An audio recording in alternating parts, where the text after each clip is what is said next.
and we ain't never got a box again. Well, I already been getting these bets, but now it's time for you to get your just due.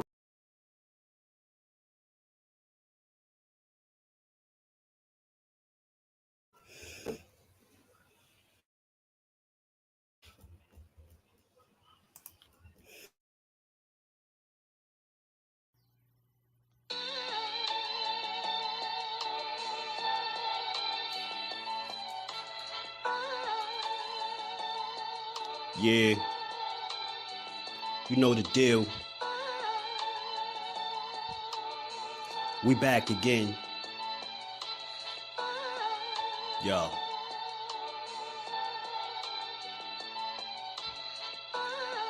A round of applause for Jersey's finest. A lot of content creators not worthy, but they minus.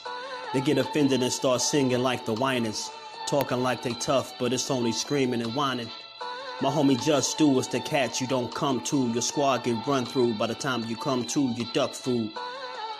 You suckers talk tough on the internet, revealing all your threats. Now we got you trapped in the net. Just Do be on this grind, y'all better hustle up. You deadlifted 90 pounds, we doing muscle ups. There's really no comparison. His voice sound like a derringer. Throwing a towel, it's just embarrassing. My dog Just very philosophical and psychological, and he mixed it all with good boxing news. These YouTubers feel like Bishop, I guess they got the juice, but it's lonely at the top to Just to feel like child abuse. Be respectful, he don't want to talk wild and loose. If you can't relate, you get dismissed like a mild dispute. These weird cats would tell lies, then they hide the truth. Why beyond views? You lose your life when you collide with Do. It's Just Do Boxing. All you cowards quit jocking. Kirk is official with no other options.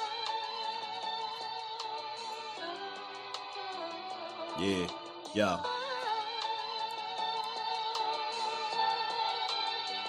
You know the deal. Judah Ben, we in the spot. Just Do Boxing, yeah. And of course, shout out to Mrs. Do, holding the whole family down. Word 'em up, word 'em up.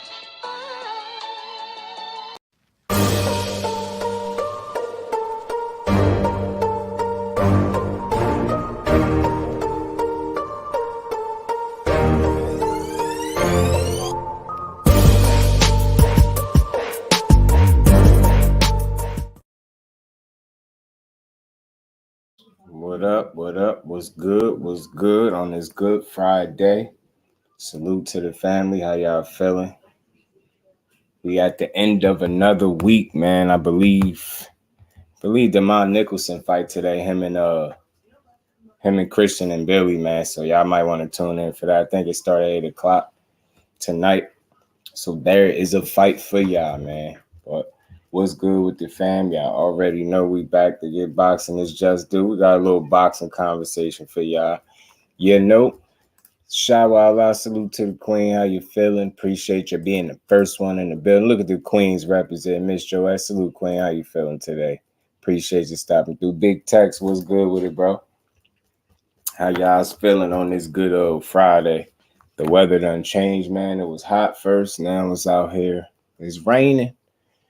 The weather is nasty out, man. But what's good with y'all, man? Another week of some good boxing, man. Some more topics to cook on. You know, something else I was gonna speak on too. Charlo, man. The big Charlo, man. I just don't know when we'll see him back in the ring again. I just don't know. 88 Sports Talk, what's good, fam? Yo, man. I don't know what's up with him, bro. I don't get it. He do not want to fight, Deontay Wilder, it seemed like. It just seems that way. You know, every time you turn around, it's, that the fight is on, then it's off, then it's on, then it's off. It's like, we know it's not Wilder. Wilder has been adamant about wanting to fight this dude. He ain't answering the call, it seemed like. And for them to be saying that he's going to fight possibly, Andy Ruiz or FELIP Hrgovic is a joke. This is exactly what's wrong with boxing. You get what I'm saying? When there's fights to be made, you guys just don't be wanting to get in there Opulent LDTV, blessings, family. How you feeling, bro? D Free, what's good with it, bro? How you feeling? Hardcore boxing news. What's good with it, Jay? Jay is in the building. Appreciate you, my guy. Aisha, salute, Queen. And appreciate you in the Cash App. It popped in so much later. I think way when I and we ain't never got a box again. Well, right. well. I already been getting these back, but now it's time for you to get your just do. Salute to the Queen. Stop running, bro. Yeah, it's like, bro. And Queen, what's good with it? And how you feeling? Shower. Appreciate you, Queen, as always. Yeah, I think it might be a combination of the two. And No Smoke TV, what's good, family? How you feeling, bro? Salute to y'all in the building. Y'all punch the like button for your bro on the way in, even if y'all just sliding through on this Good Friday. Yeah. Thank you. I appreciate you, man. Always supporting, man. Always. But yeah, man. So I think it's a combination of the two. Like I see today that they're saying that the fight is at risk. You get what I'm saying? And I truly believe it is Eddie Hearn. You get what I'm saying? I believe he's a big roadblock, a hurdle, obstacle in this situation. I think I just don't, from what I understand, Wilder don't care for that guy, nor do he trust him. You get what I'm saying? And salute to Tay Jones, because he always got the accurate information when it come to Wilder. And I had screenshotted his post. I had seen his post, and he responded to it. And this is what they're saying. He said this fight can now be in jeopardy. As Eddie Hearn has said, they're expecting other host countries after talks with Saudi Arabia's Skill Challenge Entertainment slowed amid a shift in Saudi boxing management towards a new entity who are staging Tyson Fury versus Francis Ngannou. Hearn said, if we don't get that sorted soon, you'll probably see AJ fight someone else in December. You get what I'm saying? And I think that's not good. That's not good news. Again, there's just no reason in the world why Anthony Joshua wouldn't fight this dude. You get what I'm saying? He was just recently saying you would smash his head in. You went from saying you would smash his head in to now the fight about to be in jeopardy again. I'm just tired of it. Like, are you going to fight this guy ever? Like, at this point, bro? Are you going to fight him? You get what I'm saying? We just want to see the fight. Every time they ask about Fury Wilder, he says just a fight. Well, it's just that simple. You get what I'm saying? Fight then. Facts is just a fight. He tried to downplay. I think it's a business move to mention other fighters. I think you're right, Jay. I think so. And it seemed like he continuously they bringing up Wilder name. They generating a buzz and interest for whatever fight he has going on. You get what I'm saying? And then they go in another direction. It's kind of lame, and it's unfortunate because not often do you see guys, who are in Wilder and Joshua's position take multiple losses, and guys that have been stopped and everything. And it's still a genuine interest for people to see this fight with no belts on the line.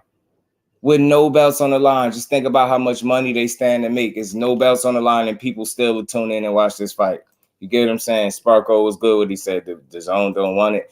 I hear they trying to work something out with the Saudis, but again, salute to Tay Jones because he responded to this post by Michael Benson. Karma, salute, Queen. How you feeling today? Appreciate you stopping through. Salute to the Queens in the building, showing up and showing out. Much love. Yes, man. Y'all punch on the like button one time.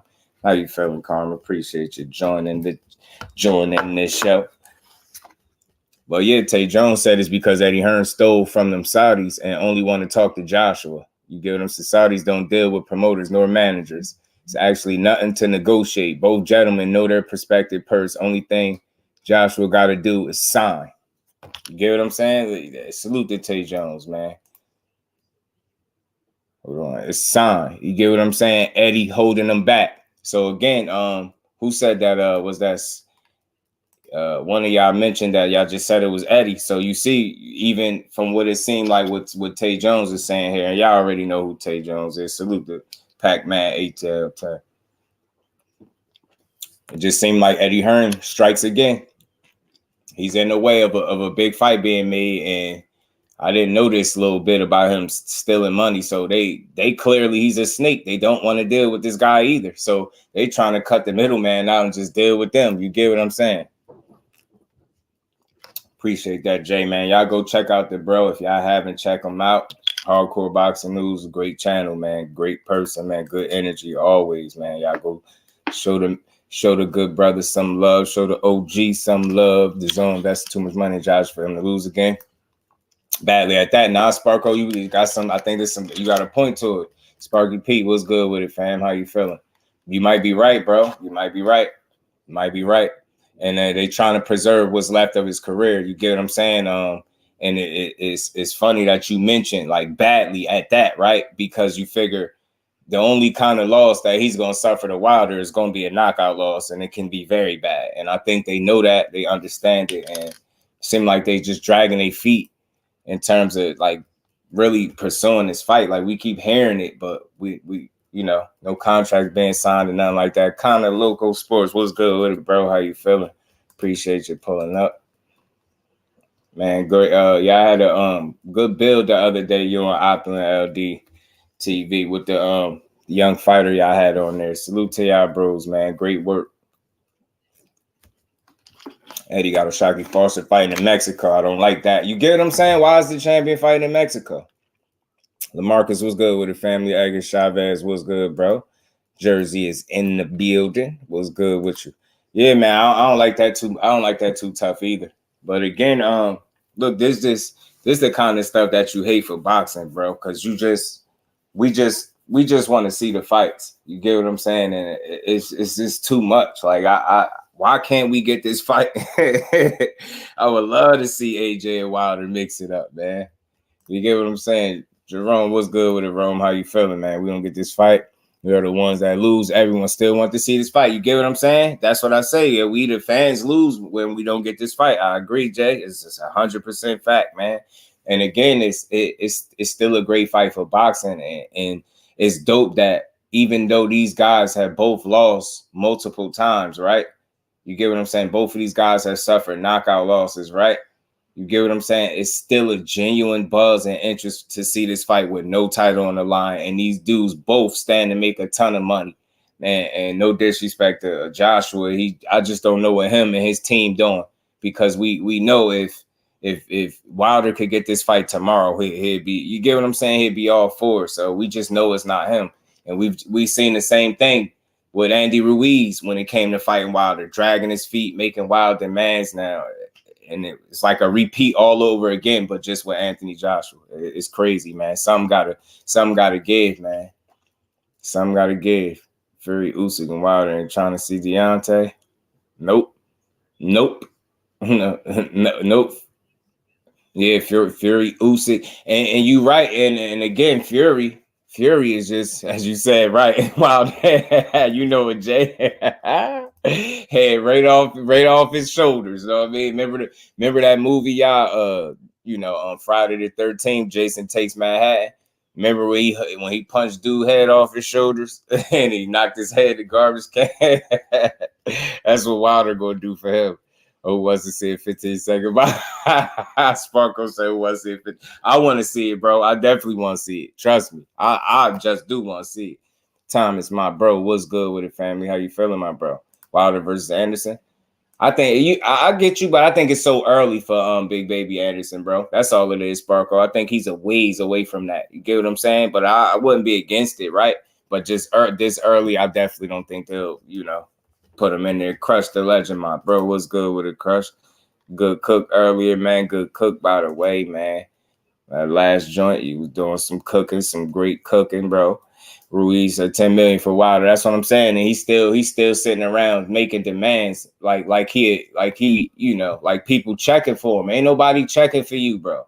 Nobody's checking for you. I ain't saying don't get paid, but don't make outrageous demands and then ruin the fight and then get on Instagram trying to convince the world that you really want it. When you got an opportunity to make the fight, that's not how you do no business. And this is how you know you can't take these dudes serious, because they get on social media and they make these outrageous and these bogus claims and demands like weirder ones that can get them the money. So again, they don't even go about it the right way. How are you on social media complaining about what you need, what you want, and you're not talking to the people? Why are you not on the phone talking to the right people trying to get that sorted out? It's crazy to me. Don't let Anderson slide like that. He's trying to cash out. Let him get the smoke. Yeah, Kano. Yeah, he trying to cash out, cash in and out fast. Ain't he? He trying to be in and out like a robbery, man. Anderson versus Torres. Hey, Rome, that'd be a fun fight to watch. But nah, I feel you, Kano. He is. Hey, look, what'd he say? Hey, Kano, what'd he say? He want that bag, right? He trying to be well off by 27. Hey, I'm pretty sure fighting Wilder come with a nice bag and a nap, you know what I'm saying? And a nap to go with it. A bag and a nap to go with it, you know? Man, salute to the queens again in the building. All of the queens in the building. Yeah, man, that'd be fun to watch. That'd be fun to watch. Torres and Anderson. Because Anderson, Torres is like a bull in a china shop, bro. He coming in there to break up all your hardware, get in your kitchen, stir up the place. You get what I'm saying? Richard Torres, make no mistake about it. It is no secret to what he trying to do to you, and that's get you up out of there. You get what I'm saying? He trying to break it. He kick in your front door. You get what I'm saying? He get to walk through your living room, stir up the place, get up in your kitchen, and start breaking dishes, man. That's how he fight. He get in there and just start hurting stuff. Nah, but I'm with you, Connor. I feel you. Big Baby versus Big Baby for the name, right, Jay? I heard you say that. I've been saying that too. I'm with you, Big Baby versus Big Baby, because that seemed more realistic. Wilder's on the decline. I don't know. It's tough to say because you haven't, outside of the Fury fights. Get what I'm saying? Outside of the Fury fights, you just don't know. You would assume maybe he's possibly on a decline, right? Maybe age and just natural wear and tear, a couple losses, KO losses. You might assume, but who knows? We still want to see that put to the test. You get what I'm saying? And the heavyweights, they age a bit different from the rest of these guys, right? So you get what I'm saying? It all depends because it ain't like, the only real true wars that he had was the Fury fights. You get what I'm saying? Yeah, Luis Ortiz was a couple tough fights, but you get what I'm saying. Like the Boque's career ain't been wars because he been putting these dudes out. Torres needs to kind of step up. They're hampering him and Abdullah. Yeah, man. I know. I don't mind seeing Richard Torres get some more seasoning because he's so raw. But Abdullah for sure, he shouldn't fight another 6-rounder at all. It's just a waste of time. You'll call it tomorrow. Who that? Who you calling up, Jay? They look beautiful. Oh, salute, man. What are you? Oh, yeah. That's why I say we really don't have much to go off to say that he's declining, right? I know it's just maybe an assumption because of the age and maybe a couple of the fights that he's been in, but really don't have much to go off, right? You know what I mean? The last time we seen him in there, it was for a very short time, and he produced another viral knockout. You get what I'm saying? Wilder is he's an anomaly in the sport of boxing, yo. I'm telling you. Deontay Wilder is as close to a video game character as you can get. He is as close to a created player as you can get. The only time you'll see a record similar to what Deontay Wilder has is in a video game. That guy is special. I'm telling you, the guy is special. He picked up boxing very late. The man medaled in the Olympics, working all types of jobs. His backstory is something to be told. I'm telling you, bro. Wilder is always deeper than boxing with that man. That's why you gotta respect the sacrifice, man. You gotta respect what the accomplishments, yo. Think about how many fighters y'all would say is more skilled than him in a heavyweight division that he would more than likely knock the hell out because he's special and he hits that damn hard. And I ain't trying to hear he just got that right hand. He just get lucky. You don't get lucky 40 plus times. You don't get lucky that many times, bro, especially not in boxing.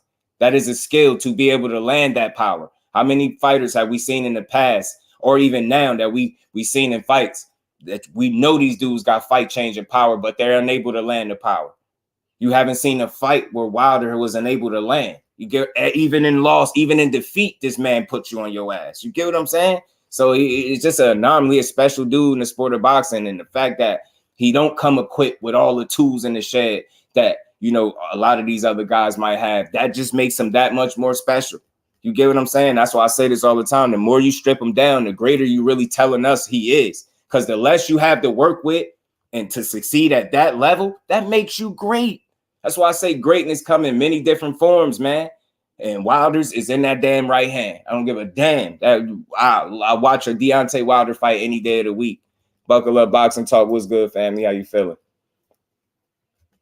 I feel like that too, Jay. I feel like that too. And vice versa. Those dudes, despite the outcome, Jay, they great for boxing. Those fights, like, they're great entertainment. Like, the way they pushed each other, you'll never probably see Fury put under the kind of, stress and pressure that he was put under in the Wilder fights when Wilder knocked him down. You probably will never see that again in his career. As good as all these guys are and the skill, you probably never see another guy do that. You get what I'm saying? And I think that's for good reason. As a matter of fact, people always saying what Wilder ain't and how he might be declining and he ain't the same. Look how Tyson Fury moving. He fighting an MMA fighter that's never boxed before in their life. And he more recently just stated that he don't want, not only do he not want to fight Wilder again, he don't want to fight AJ either. The dude is, or Usyk, y'all. He making a mockery out of the sport. He really making a mockery out of the sport. Yo, they should strip this dude. They should strip him. Wilder started boxing at 8 years old. He would have been vicious. Facts, Jay. Facts. People don't get that. Oh, nah, it's all good. You all good, man. You all good. We fan man here. You all good, bro.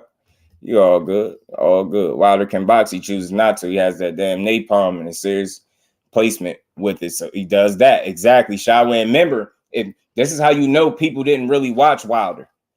All that he can't box, y'all lying, bro. Y'all lying. There is a point in his career where he was doing more boxing. Don't tell me he wasn't, because I watched him. What did he do in the first THURMAN fight? Because remember, that was the first guy to take him the distance. He boxed him. Boxed his ass. He boxed his head off, too. Wow, that was a great performance by Wilder for a guy that's just windmill Wilder and only got a right hand. Ask THURMAN. He got it both ways. He got outboxed and then obliterated the next time they fought. That dude he just different, bro. He just different. He's a different guy. You get what I'm saying? He's just a different guy. Bob Thomas, no. Look at it like this, bro. When people question his resume, Bob, you got to ask yourself this. Who has he actually fought, right? And who is it that he's not willing to fight, right? They told Deontay Wilder that Luis Ortiz was the boogeyman of the heavyweight division. He's dangerous, a Cuban southpaw. He said, oh yeah, let me get that. He popped dirty, so it didn't happen, and he still was willing to fight him. And he still spent the block, gave him another opportunity, fought him. You get what I'm saying? And in the toughest fight of his career, he gave the man a rematch and had an even tougher fight and still knocked him out. Then that wasn't enough for people. After he done knocked out Luis Ortiz, and when you never seen nobody do that to him, you know what they started saying? He was never the boogeyman anyway. He wasn't no boogeyman. He's this, he's that. He ain't beat Fury. Fury's still the most skilled heavyweight in boxing. He said, oh yeah, let me get that. You gotta think about this. And then after going 12 rounds with this guy and knocking him down twice, you get what I'm saying? After knocking him down twice, having another one of the toughest fights of his career, he turned around, said, let me get that again. Oh, he the best. I ain't get it all. I ain't win this time. Let me get it again. Then he gets knocked out the second time and have to take this man to court to get his third fight. He's different, man. He different. How many people, he just had his toughest fight of his career against Fury in the first fight. You get knocked out in the second fight, and then you force the third fight. You force a trilogy when he didn't want it. How many people do you know would take that route? You get what I'm saying? There's not, when people question Wilder's resume, I got a better question. Name a fighter that Wilder would not be willing to fight. He fought Luis Ortiz. He fought Tyson Fury 3 times. He want to fight Joshua now. You get what I'm saying? You've seen him trying to fight Ruiz. The dude literally will fight anybody. So when you see how Joshua moving, it's hard to question a man's resume, because guys like that would be on the resume if they was willing to get in there. That's the thing about Wilder. He will fight anybody. That's the thing. And y'all know it. It's not a fighter in boxing that he won't be willing to step in there with. He different. Ricky Williams, my bro, what's good with it? How you feeling, bro? Appreciate you stopping through.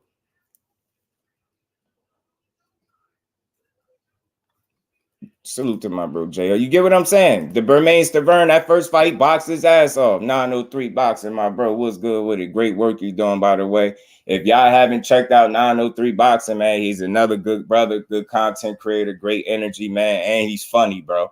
And he's funny. You gonna get a laugh when you watch his content as well. Check him out, man. Y'all go type in 903 boxing, man. Do your boy solid. Go check him out. Wow, his resume is based on how he was selling to the American public, knockout machine. So you line up cans. I listen again. All of that y'all can try to pick and poke at the resume, but again, he's done the same thing to everybody. They said Fury was the most skilled heavyweight. Even he touched the canvas several times. Wilder is able to touch anybody. If he can touch Fury, he can touch King Kong Ortiz. He can touch anybody else in the heavyweight division. He can touch these dudes, bro. You can't question a man who's willing to fight everybody. You get what I'm saying? That's the part that y'all skipping. That's a real fighter. That's the guy you support, bro. That's the dude you support. You get what I'm saying? That's the guy you support. How you don't get behind a guy that's willing to fight any and everybody? That's what it's about. He ain't trying to protect his right. He fought any and every. He's willing to fight them all. He's trying to fight everybody. He tried to fight Usyk. He's willing to fight him as well. Just think about it. The most skilled fighters in boxing, that's who he's trying to fight. He's a different breed, bro. He win, lose, or draw. Regardless if you think he'll win any of these fights, bro, he will fight these guys. And we all know that. We all know it. You gotta love a Wilder. You ain't gotta love the skill set. You ain't gotta love his style. You ain't gotta love the right hand. You'll be a little weird if you don't love that right hand. But anyway, you gotta love the mentality. You gotta love the heart. He a different guy, bro. He a different guy. Salute to my baby girl, the queen, Miss Just Do. Stopping through. Appreciate you stopping through, baby girl. Salute to you. Bole, what's good with it, bro? How you feeling? North London said Wilder and AJ needs to fight.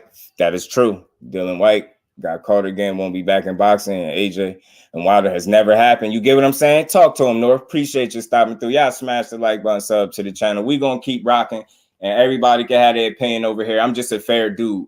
I get it. People could question. You try to pick and poke at Wilder's resume, but you have to ask yourself a real question. Who is it that you feel like that man wouldn't be willing to fight? You get what I'm saying? We all know, the real ones know how dangerous King Kong Ortiz was. We all know that. Nobody was trying to fight him. Wilder fought him twice. Even after he popped hot, still was willing to fight him twice. Twice. You get what I'm saying? And then goes to the most dangerous guy, the heavyweight, and fighting 3 times. And then be willing to fight Usyk and Ruiz. You get what I'm saying? Now AJ, and you know, it looked like Eddie Hearn is getting in the way of that. So you get what I'm saying? Just reconsider Wilder when you think about the mentality and what it is to be a boxer and a champion. He bleeds championship mentality, bro. That's what he's a true champion. He's gonna forever be a champion, win, lose, or draw, bro. That man can lose the rest of his fights in his career and it will change nothing. It wouldn't change a thing, man. That dude just special, man. You can't name another Wilder, bro. And all the great fighters that you've seen in the past, you can't name another Deontay Wilder. For better or for worse. That dude is a one-of-one type of individual, bro. A video game record. Last time you seen somebody with that type of KO ratio, with that many KOs, it was in fight night when you was playing your career mode. Put that in perspective, man. Ain't nobody doing nothing like that. Tomato cans or not. These dudes are grown men getting in the ring. This is a dude that picked up boxing at what, 18? 19 years old? What was it? How old was he? Again, put that in perspective. This dude wasn't boxing out the crib. Think about how much experience these dudes got over him. Think about that. And with all that being said, picked up boxing that late and still got a bronze medal. And he wasn't knocking everybody out in the Olympics, so that's a lie. So they can't run with that. You don't medal without being able to box. I'm not trying to hear no excuses for that. 21. Appreciate you, Jay. It was 21 years old. Think about that, bro. There's a whole grown man picking up the sport of boxing. You know how long it take to really get your bearings up under you in the sport of boxing? I just told y'all one of the most respected coaches in the sport said it take you at least 10 years. At least 10. James, what's good with it, James? Appreciate you stopping through. You get what I'm saying? Wilder's a real one. You just got to respect the mentality, bro. He don't get in trouble. You get what I'm saying? He don't clown. He represent the sport at a high level. You get what I'm saying? How many title defenses? Come on, man. That's a special breed of individual. And look, as good as Tyson Fury is, do he got 10 title defenses? You get what I'm saying? As good as people say he is, all these other fighters that's supposed to be better than him, they don't have nowhere near as many defenses as he do. I wonder why that is. Get what I'm saying? The dude is just, he one of them, man. He one of them, bro. You just got to appreciate the mentality that he brought to the sport. Breath of fresh air, willing to fight anybody. He giving you the knockouts that you're asking for. And you know what I'm saying? In dramatic fashion, bro. Viral knockouts. He was driving a liquor truck, right? Right, man. Doing all that for his daughter, man. That man been fulfilled his promise to his daughter. He did that thing about 10 times over, man. Wilder is a real one. He won in life. He won. Not too many people is gonna pick up boxing that late and accomplish what he's accomplished. That story needs to be told. I'm telling you, he got a hell of a story to be told. When it's all said and done, Wilder is great, bro. You'll just be a hater. You'll just have to be a hater, bro. You'll have to be a hater. The dude show love to everybody. You get what I'm saying? I mean, I don't know. He's just a different breed. Breath of fresh air. He moved the way you're supposed to move, bro. Eddie gonna keep blocking it. Yeah, man. He don't want it, right? He don't want it. I think so too. 903. I think it's Eddie Hearn keep getting in the way. That's facts. Like EJ and Bud. Like EJ and Bud hardcore. Like EJ and Bud. Get on the phone, cut the middleman out, and just get it in there. Your favorite is Brazil. I'm telling you, bro. Sparko, that knockout was crazy. I'm trying to tell you, bro. The knockout was wild. It was a vicious knockout, man. Salute to everybody in the building. Y'all smash the like button. We gonna keep on cooking. I just always gonna give Wilder his just due because that's one of the most slighted heavyweight, champions of our time. You get what I'm saying? And I just don't get it. I don't see how, people don't consider how late he picked up the sport and the amount of success that he's achieved is unheard of. You won't be able to name another guy that's done it and done it that way. You get what I'm saying? He did it his way, bro. It's different, bro. Different, man. He make boxing fun. You get what I'm saying? He makes the heavyweight. He's the heartbeat of the heavyweight division. No disrespect to nobody that's active in boxing. When that man show up, people watch. People tune in. They want to see if he gonna produce another viral knockout, and 9 times out of 10 he gonna do it. Know how hard that is? He's still out here producing viral knockouts, man. That's crazy. Bole, what's good with it, bro? Well, what I'm seeing, Bole, is salute to Tay Jones. He responded to this post that I got up here. And he's saying Eddie Hearn stole some money from them Saudis. So they don't want to deal with him. So I think that's causing the fight to be held up. At this point, I'm starting to feel like similar to Tank and Ryan, it ain't the fighter no more. It might not even be Joshua at this point. It might really be his promoter, Eddie Hearn, being in the middle of stuff. You get what I'm saying? I think he's stopping the fight from happening. That's just my opinion. From what I've been seeing coming out, it just seemed like it's one common denominator, and that's Eddie Hearn. Get what I'm saying? He resuscitated the heavyweight division single-handedly with a right hand. You get what I'm saying, Jay? With a right hand. That Spilka, yeah, that Spilka one, Rome was nasty. He did Spilka and not, stepping back. And that was off the back foot.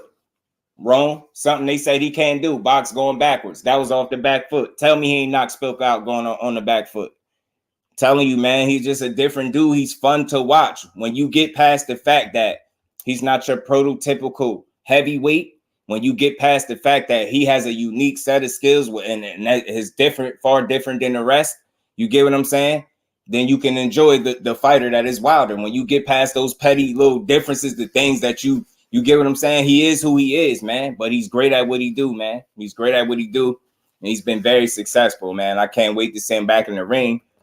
And preferably against Anthony Joshua, but it just that fight look like it's at a standstill again. You get what I'm saying?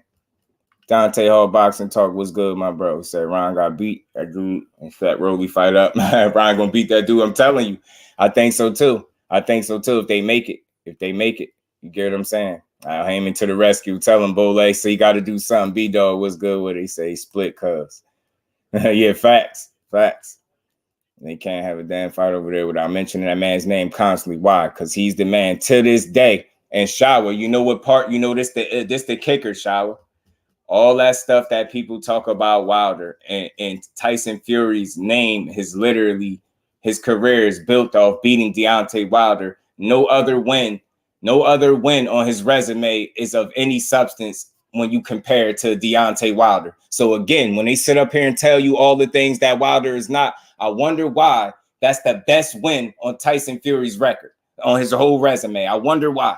I wonder why that is. You get what I'm saying? It's just different, man. It's different. My favorite Wilder KO is when he KO'd Fury in the first fight. Facts, Rick. When that man was asleep, when he sent that man to the sunken place in front of all of us. You get what I'm saying? The sunken place in front of all of us. My favorite knockout's the dude that had the spasm. Oh, I know what you talking about, Jay. You talking about the dude that was still punching and like flailing his legs while he was on the ground on his back. Yeah.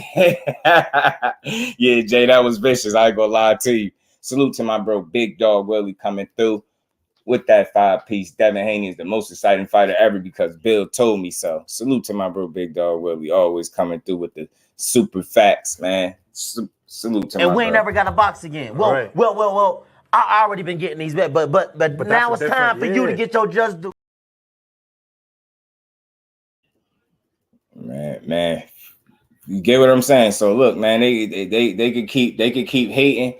That's the best win on Fury's resume. No other win do they talk about on Tyson Fury's resume at all. And I'm not lying. And y'all know it's true. They don't even bring nothing else up. He beat Wilder. He beat Wilder. That's the only thing they care about. That's it. Why? I wonder why that is. I wonder why. That's the only win they bring up. They don't say nothing else. Just Wilder. Man, yeah, down for 13. You did. To this day remains to be Muhammad Ali. I still roll up and watch throwbacks. Yeah, Muhammad Ali was a special talent, and I don't think the film that they got out did him justice. You get what I'm saying? Fury be riding Wilder's job. I'm telling you, facts, shall we? Like, it's crazy. Now he don't want to fight nobody. You get what I'm saying? If Wilder don't fight nobody, Sparkles, because people don't want to fight him. You see what Andy Ruiz just pulled, and you see what's going on with that Anthony Joshua situation. And Jones was good with it. I don't know, man. He trying to fight Anthony Joshua, bro. You get what I'm saying? It's like Caucasian Clay got robbed the other week.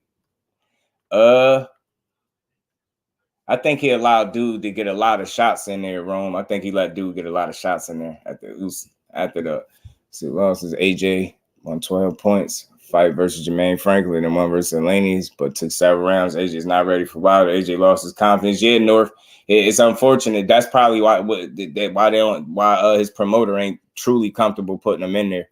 You get what I'm saying? Wilder is must-see TV. Facts. Fury was broke when Wilder gave him the opportunity. Talk to him hardcore. He was a forgotten about situation. He could have kept his belt and continued to do whatever he wanted to do. People don't understand, man, the type of guy that dude was. He fought him because he knew of the challenge that came with it. People don't do that. They duck and protect their belt. They, play keep away with their belt, protect their. Oh, Wilder went to the smoke. They told him who was dangerous, and he fought those guys. That's the part that I can't get over, man. So his resume, I'm always going to look at his resume differently. You get what I'm saying? Because people just don't be wanting to fight, bro.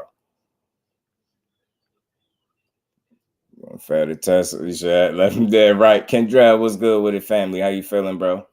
Appreciate you stopping through. So look, man, it is what it is. I'm always gonna stand tall for Wilder because again, he represents the sport at the highest level, man. The amount of success that he gained, we all know the story. You can't sneeze at that. You can't find another guy that's done it the way he's done it in the time frame that he's done it. You get what I'm saying? And he's still here to possibly achieve more. All they got to do is get in the ring with it, man. Win, lose, or draw, I want to see him in there. I love to see, you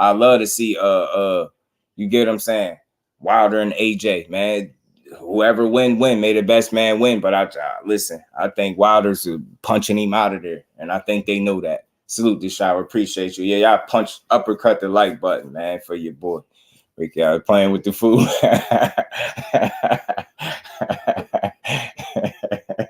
Oh, man. Yeah, man. I want the best versus the best. Facts, bro. Facts. That's all we want. We want our money's worth at the end of the day. But again, This fight, like I said, they saying it's in jeopardy. I'm not surprised. Anything involving Eddie Hearn, if it fall out concerning Wilder, I'm not surprised because Eddie Hearn is the cancer in the situation. It's not Joshua, it's not Wilder. I believe it's Eddie Hearn. No disrespect to him. The things I've been hearing about him ain't solid. So I'm thinking he's the holdup. Subaru Matias, Ugas IBF title fight for November 4th. Appreciate you, Jay. That's gonna be a good one too, man. That's gonna be a good fight to watch. It's gonna be a good one. Matias is a monster, you right? Oh yeah. Matias definitely a monster, bro. And he want the smoke. So he got a good fight. But let's see how he look in that fight, and let's see where he go from there. Cause I like the fact that he got a title, man. He calling for the smoke. I love to see him fight Regis as well, man. But look, just another thing. Not only is Tyson Fury still got a hold of the WBC strap that he stole from Wilder. I don't care what nobody say that he stole from Wilder. He's not only did he do that, he gave us a trilogy that nobody in the world asked for. Nobody in the world asked for that trilogy. He gave us one of the most insignificant trilogies I've ever seen in boxing. You get what I'm saying, at a high level. And again, trilogies are supposed to be fights of significance that people ask for. Nobody asked for that. And since then, he's been moving very funny. Not only funny, he's up that and just moving completely bogus out here. Now you want to fight Francis Ngannou, a guy that's never boxed before in his life. And what would you consider still the prime of your career? You get what I'm saying? This is how you treat in boxing right now. It's wild to me. It's wild, but people don't call that out. This dude is about to fight an MMA fighter. It should piss everybody off. He playing around with the WBC strap, and he just recently said not only do he not want to fight Wilder again, he don't want to fight Anthony Joshua either. So again, who is he going to fight? Because he just made all these bogus demands with Alexander Usyk. Usyk said yes to everything, and he still didn't fight him. So exactly when are they going to strip him? Because people keep asking for everybody else to get stripped. Why won't they strip him? He's clearly not trying to fight nobody. He clearly making a mockery out of the sport at this point. Doing the prime of his career, about to fight an MMA fighter. He bogus, man. I don't care how hard he hit. He's not going to win. Ashley's Corner, what's good with it, cuzzo? How you feeling? Hey, and this going to be a prime example of when somebody got power, but they don't have the delivery system to land that power. And you're going to see that if you decide to tune in to Fury and Ngannou. That's exactly what you're going to see. Some press for you. Let me know. You already know. I'm gonna drop it in a sec. Rick, salute to my bro Ricky Williams, man. One thing I do know, these new KFC fighters. And we ain't never got a box again. Well. I already been getting these bets, but now it's time for you to get your just do. He said, "Who wins? Ugas versus Barrios." You know what, Jay? I think that I still got reservations about how much of Ugas remains after that shellacking that he took from EJ. Right? I know he tough, skilled, got experience. He been in there with the who's right. I see Barrios who got that size, the length over him, youth. You get what I'm saying? I seen Barrios last fight. He looked good, man. If it wasn't for the Errol Spence loss and the way he lost, I would just, I would lean towards Ugas. But because there's so many unknowns, and I'm still up in the air, right? I kind of lean towards Barrios a little bit. You know what I'm saying? But we'll see. And that's just because I'm suspecting that, you know how people respond after them Errol Spence losses. They really don't be looking the same. You get what I'm saying? I got you, that trilogy with Chisora. Yeah, you get what I'm saying? The worst trilogy, man, I'm telling you, of all time, bro. Nobody in the world asked for that. You get what I'm saying? I'm telling you, Aisha, he don't want to fight nobody. And he clearly just said it. Now, he didn't fight Usyk. He said he fought Wilder 3 times already, but he don't want to fight him again. He don't want to fight Anthony Joshua. He said Anthony Joshua was something. I forgot he called him something. Say that. Yeah, right. I just don't know what Ugas look like. That's why I'm kind of like, leaning naturally towards Barrios for that reason. Tis the boogeyman guys don't want to say homie name. Yeah, he apparent. It's starting to look like it, yo. Salute to my bro Big Dog Willie back in the Super Show. Said why haters already talking about Wilder resume. No, Wilder, every fighter on AJ Fury and Usyk resume is ridiculous, and that is true in my opinion. I think he will too. And again, it's like you can't question a guy's resume when you know that he's already fought the Furies in the Ortizes of the world and willing to fight the Usyks and the Anthony Joshuas of the world. Like, he's literally trying to fight the who's of the heavyweight division. So anybody that's not on his resume is people that he's more than willing to fight. So I can't critique him for not being able to make those fights because he can't force those guys in the ring. And you've never seen him turn down smoke. In fact, he's forced the smoke against Fury for the third time. Might I remind people, that's a different breed, man. If it was up to Fury, he wouldn't have fought him the third time, bro. And he won the way he did, and he still didn't want to fight him. Salute to my real big And we ain't dog, never got to box again. Well, I already been getting these bets, but now it's time for you to get your just due. Caso, what's good, family? How you feeling, bro? Friends, right, right, North, they are, definitely. Yeah, it's a tough fight to call. Definitely 50-50. It can definitely go either way. If Ugas is still somewhat of the same guy before, I could see him pulling it off for sure. You get what I'm saying? But it's going to be it should be a good, interesting fight matchup for real. Wilder fight must have took something out of Fury. Yeah, he acted like a retired fight. Facts, Dante. That's why I said, bro, it's easy to feel like Wilder ain't the same fighter because he was on the receiving end of a couple losses in the situation. But I said this before, and I'm gonna keep saying it until people get it. You don't get knocked down and take that many right hands from Wilder and be exactly the same guy either. You get what I'm saying? Whether you beat counts or not, you get what I'm saying? You ain't the same guy either, man. You blasted out with them right hands. It's different, bro. It's different. right, cuzzo. Yes, man. Yeah, everybody. Y'all know, sub to the content creators, man. We appreciate all the love, all the support. Appreciate all y'all. Salute to them, my bro Jay, man. Definitely hit today, fam. Right. I got you. So I got y'all, man. Praying Ganu lays Fury out early, big nasty true. Right. I got y'all. Y'all make sure y'all sock the like button out. And we gonna get to it, man. Y'all definitely could come up here and build. Y'all know this is what this all about. Y'all could come up here and build with your boy.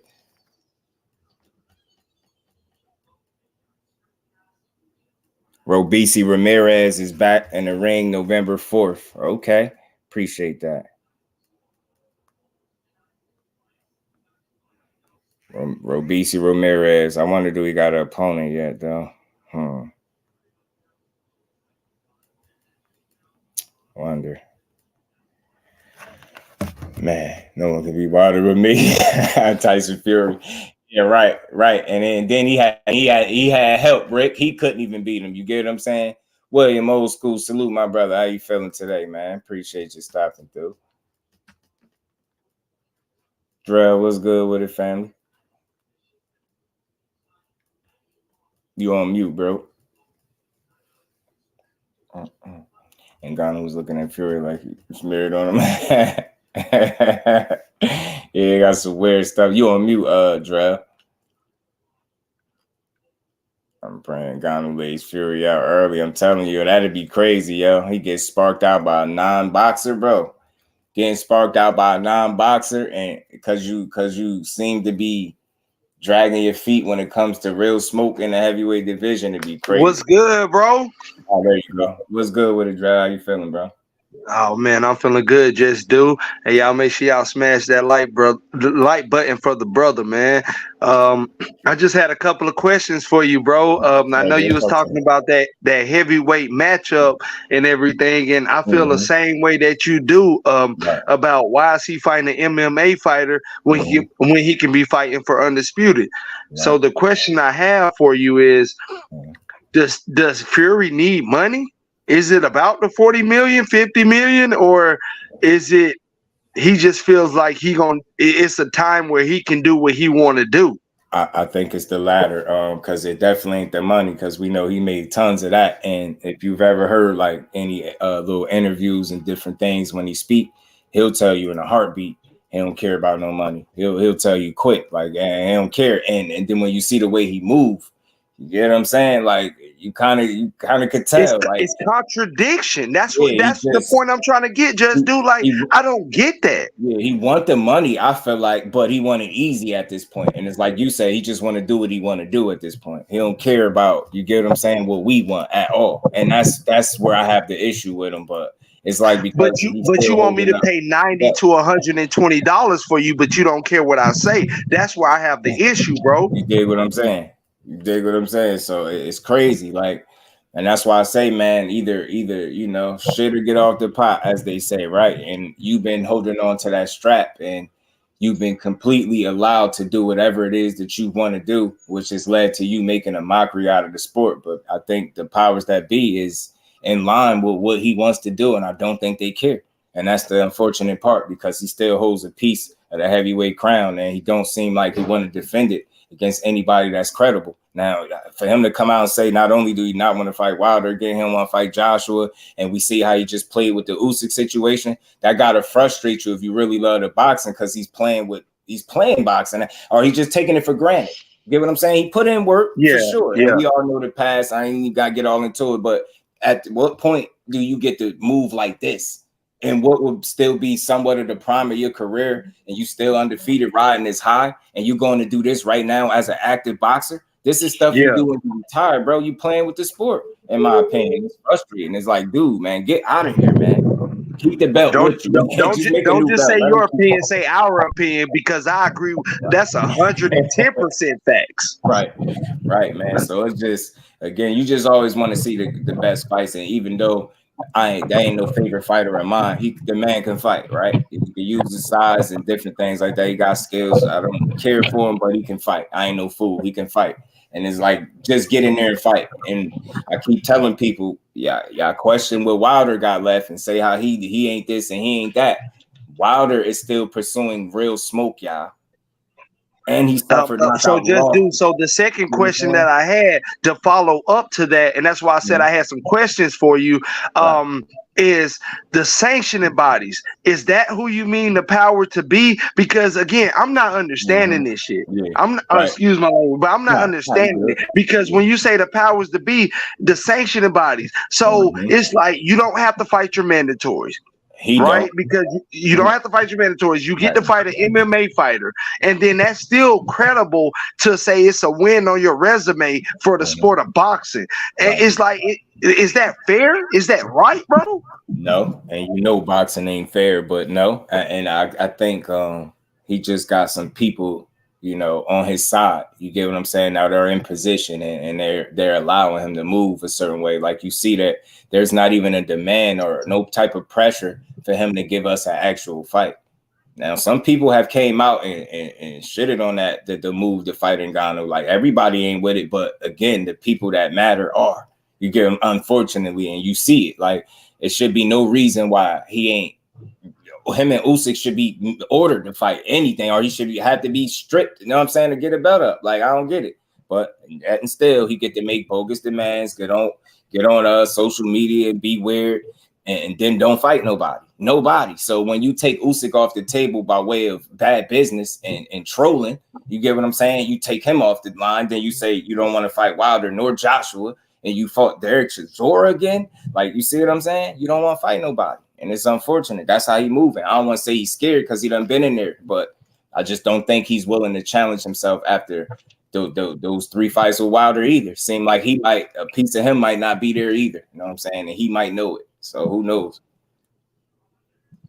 I really understand your logic on that, because I mean it's not clear to me, bro. It's just not clear, bro. And I don't understand how they allowing him to be a champion and move like that in the sport of boxing. It's like they putting him over the sport of boxing. Mm-hmm. Exactly. Right, Miss Gillette, you know it. It's one of the most unfair sports we got. Facts, it is.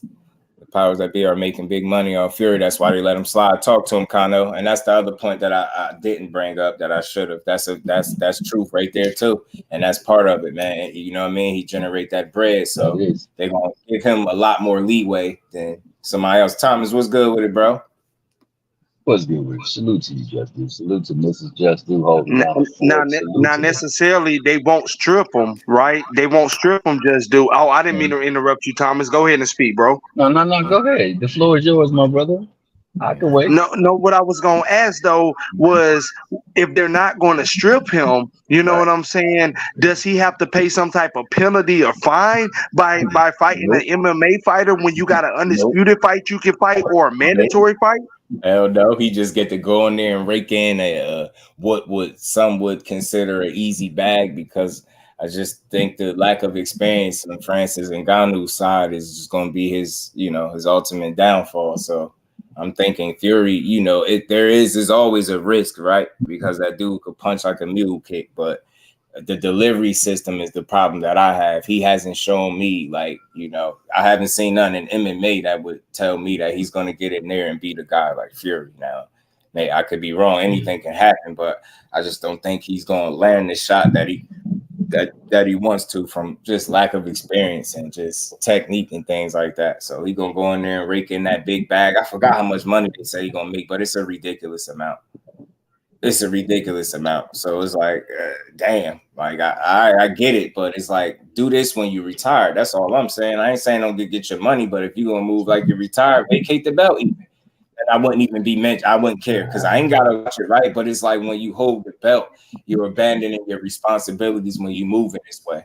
You get what I'm saying? Even Mayweather did this at the end of the end. You get what I'm saying? Are you at the end of the end right now? Are you telling us something?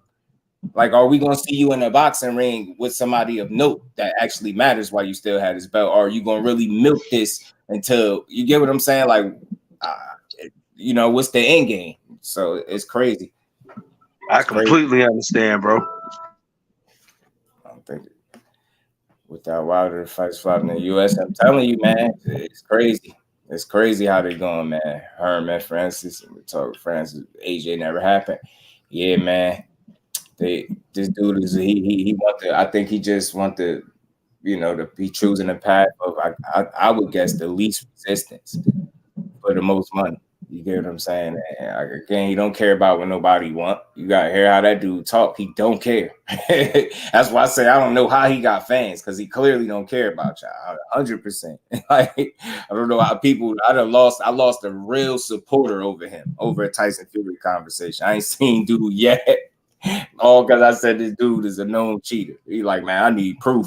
I told him to go look up the videos with Nicholas Asbury exposing the pattern, the removed pattern in the gloves. You get what I'm saying? And I ain't seen him since. I hope he still wouldn't check the video out, though, because that's all the proof you need. I don't know how many times a person got to get caught cheating to know that he's cheated. I just don't get it. You get what I'm saying? He got caught in the I think it was that Christian Hammer fight. Right before the bell rung, referee, when they grab the gloves and check them out, man, they had to make him re-glove because he had some funny business going on with one of the gloves. I'm like, come on, man, this dude get caught and people just act like it don't exist and still ask proof and it's right in your face. Facts. Yeah, that 2020 vision ain't 2020 at times, right? Got some fans last night. I couldn't believe it, bro was a good dude too. I said, damn, over Tyson Fury, you bogus, bro. I never, me out of all people, I'll never put the jacket on somebody unless it fit. And that one fit. I got videos.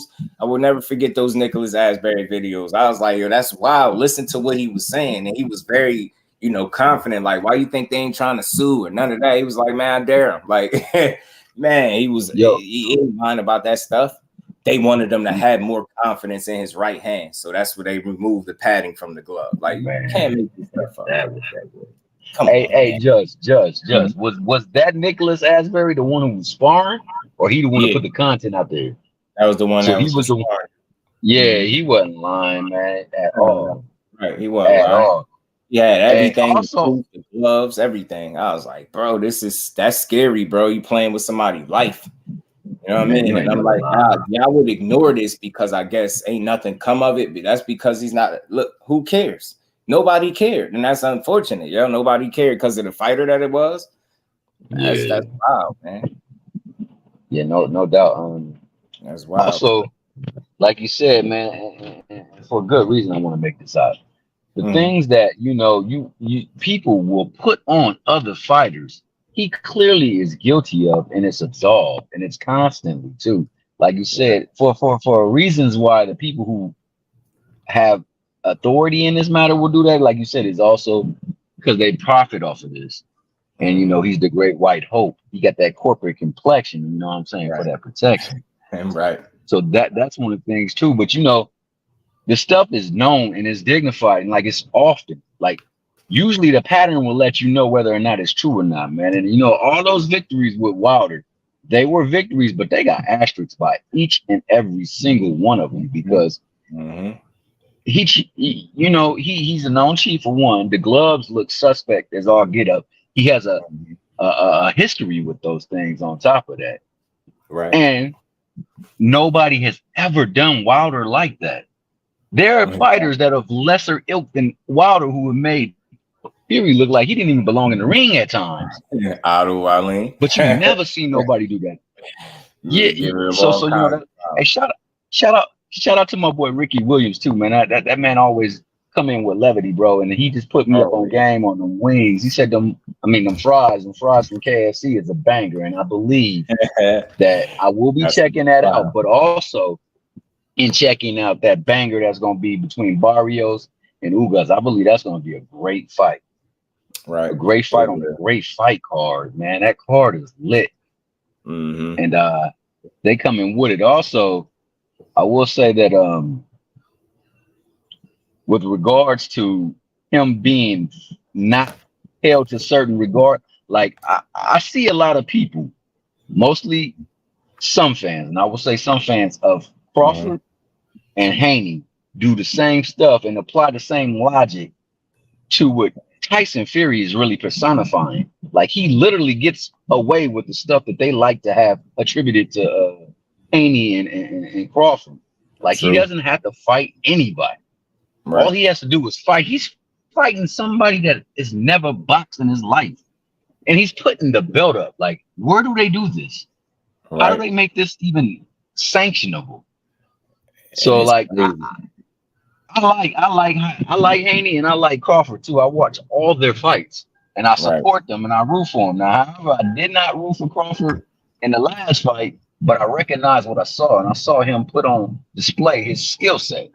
Right. Again, like I said, I know that it was against a person that really was a shell that night of his former self, but still in all, you can't take away with what you see out of Crawford. But I never root against them, and I never talk down about them because, like I said, they get in that ring and they risk their lives every single time. Once you go up them steps, you agree to whatever form you in, that you know you ready to go and put everything on the line. So kudos to him and kudos to Devin for what he has done to make himself a name in this market. So I never would talk down on him. I do want the best fights. And I want people to fight at the best. So I'm looking forward for that pro-grade fight for Haney to get this off. Salute to my good brother Jay Hardcore. What's good with it, Jay? How you feeling? I'm blessed and highly favored, brother. How you feeling today? Man, I'm feeling good, man. Always a good day to talk to boxing with the fan. Always. No doubt. Hey, you been cooking, bro. You been cooking. Hey man, I be trying back here, man. But speaking to that, and appreciate you too, Jay. But speaking about the Haney and Prograde fight, they said that's imminent for December. So they're saying it's back on track and it's for December. But I got a little bone to pick for all those little trash talkers. How the hell Shakur and Frank Martin got a date before Regis Prograde and Devin Haney, and that fight was announced first? That we all knew that he was pursuing him first before they even got down the line to Frank Martin. How is that? Remember, everybody was talking crazy about who Shakur gonna fight next, and you see how fast a fight gets situated when the guy on the other side want to fight. And I'm sorry, I just gotta say that, man. All that there's no smoke and mirrors, there's no bad business, there's no funny business. It's yes, I want to fight, and let's go. That's how it go, man. And look how fast it got made. And I believe they say they gonna go with the Thursday date of November 16th. And I'm hearing for Vegas. So Tim, salute to Tim. How you feeling, bro? Appreciate you stopping through. So it's always good. I'm glad. But that's my only little people that was talking. It's crazy how that fight got situated before Prograde and Haney. It's crazy to me. It is crazy, but like it brings to light the statement, believe half of what you see and none of what you hear. Mm-hmm. What certain folks, you don't believe anything you see and definitely nothing you hear, because it's just smoke and mirrors, like you said, or mean to generate, you know, buzz. Right. And that's all we're seeing right there in regards to that. Like, I don't hold, like I say, man, you know, for one, Devin was not going to take that fight with Shakur at 135. That wouldn't even been fair. Man, you know, he's killing himself just to fight it that way. It's crazy that people can't just like start there and say, like, you know, like that whole notion that he will take it and be less than. Yeah, I don't believe that. So it's nothing wrong with saying, like, won't he come up where he's healthy at if you really want to fight him? That's what you say. That's the argument you make. Won't you? You really want to fight him where he's healthy at. Don't demand him to stay somewhere where he's not. You get what I'm saying? Instead of making an argument that he should take low money for you to fight you where you're going to be weak at. You get what I'm saying? I get the call a bluff, but it's not a bluff that really needs to be called. It's obvious. Like, look at the energy and the effort it's putting to Prograde. Look at the negotiating that's going on with Prograde that never took place with Shakur. People got to make it make sense. The energy and effort will tell you everything you need to know. Not the bluffing, not the stuff, not the smoke and mirrors on social media, the stuff that's really taking place behind scene, moving the needle to make a fight happen. That's what you're doing with Prograde. It's negotiating going on. Definitely, if you know he signed a date earlier and he didn't fight at that date and he's still on the hook for fighting you, you're obviously still negotiating, something you were very unwilling to do with Shakur. That should tell anybody that's being logical, fan or not. The fact that he put no energy there and it was no negotiation process to tell you that it was no real plan to fight. And that's because he wasn't in the plans and he wasn't planning on staying where he wasn't healthy for an extra fight. Instead of people being real with themselves, they make every other argument instead of just making the one that really makes sense, that don't make him look crazy. Is, yo, he going up where his body telling him to go where he's supposed to go a few fights ago. That's the argument to make, not all this other stuff. You get what I'm saying? It's crazy to me. Nah, you're right. And it's like you said, it's logic, bro.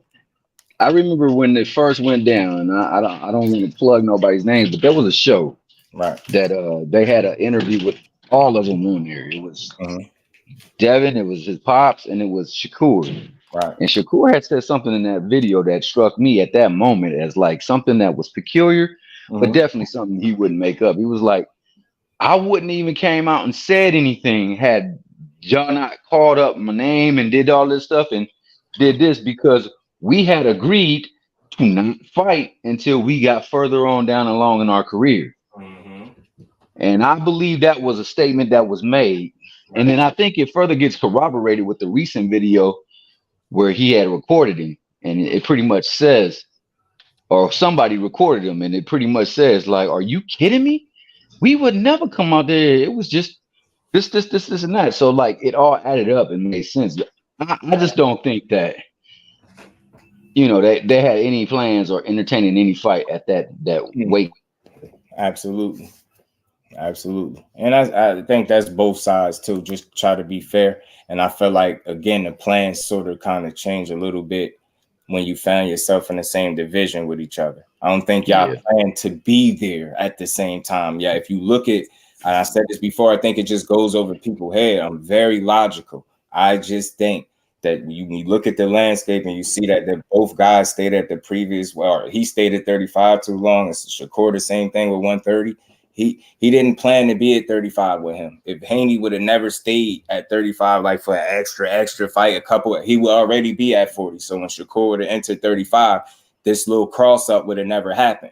But the bad boy that he is, once I got to the division and I see that you got all the belts, talking about it ain't gonna be another champion, what I'm supposed to do? Ignore it because we cool? Yeah, we cool, but this still our job. So when you say it ain't gonna be another one, I got something to say about that. Like, hey man, you give me a fight, it's going to be another champion. And I think that's all it was. But to make it a personal thing, you get what I'm saying? It only got personal when more people start putting their input into it and start making it about something it's not. It started being like he jealous of his shine. And what's telling you the guy is jealous if he's giving him the same energy he's given previous fighters by getting in the ring with guys?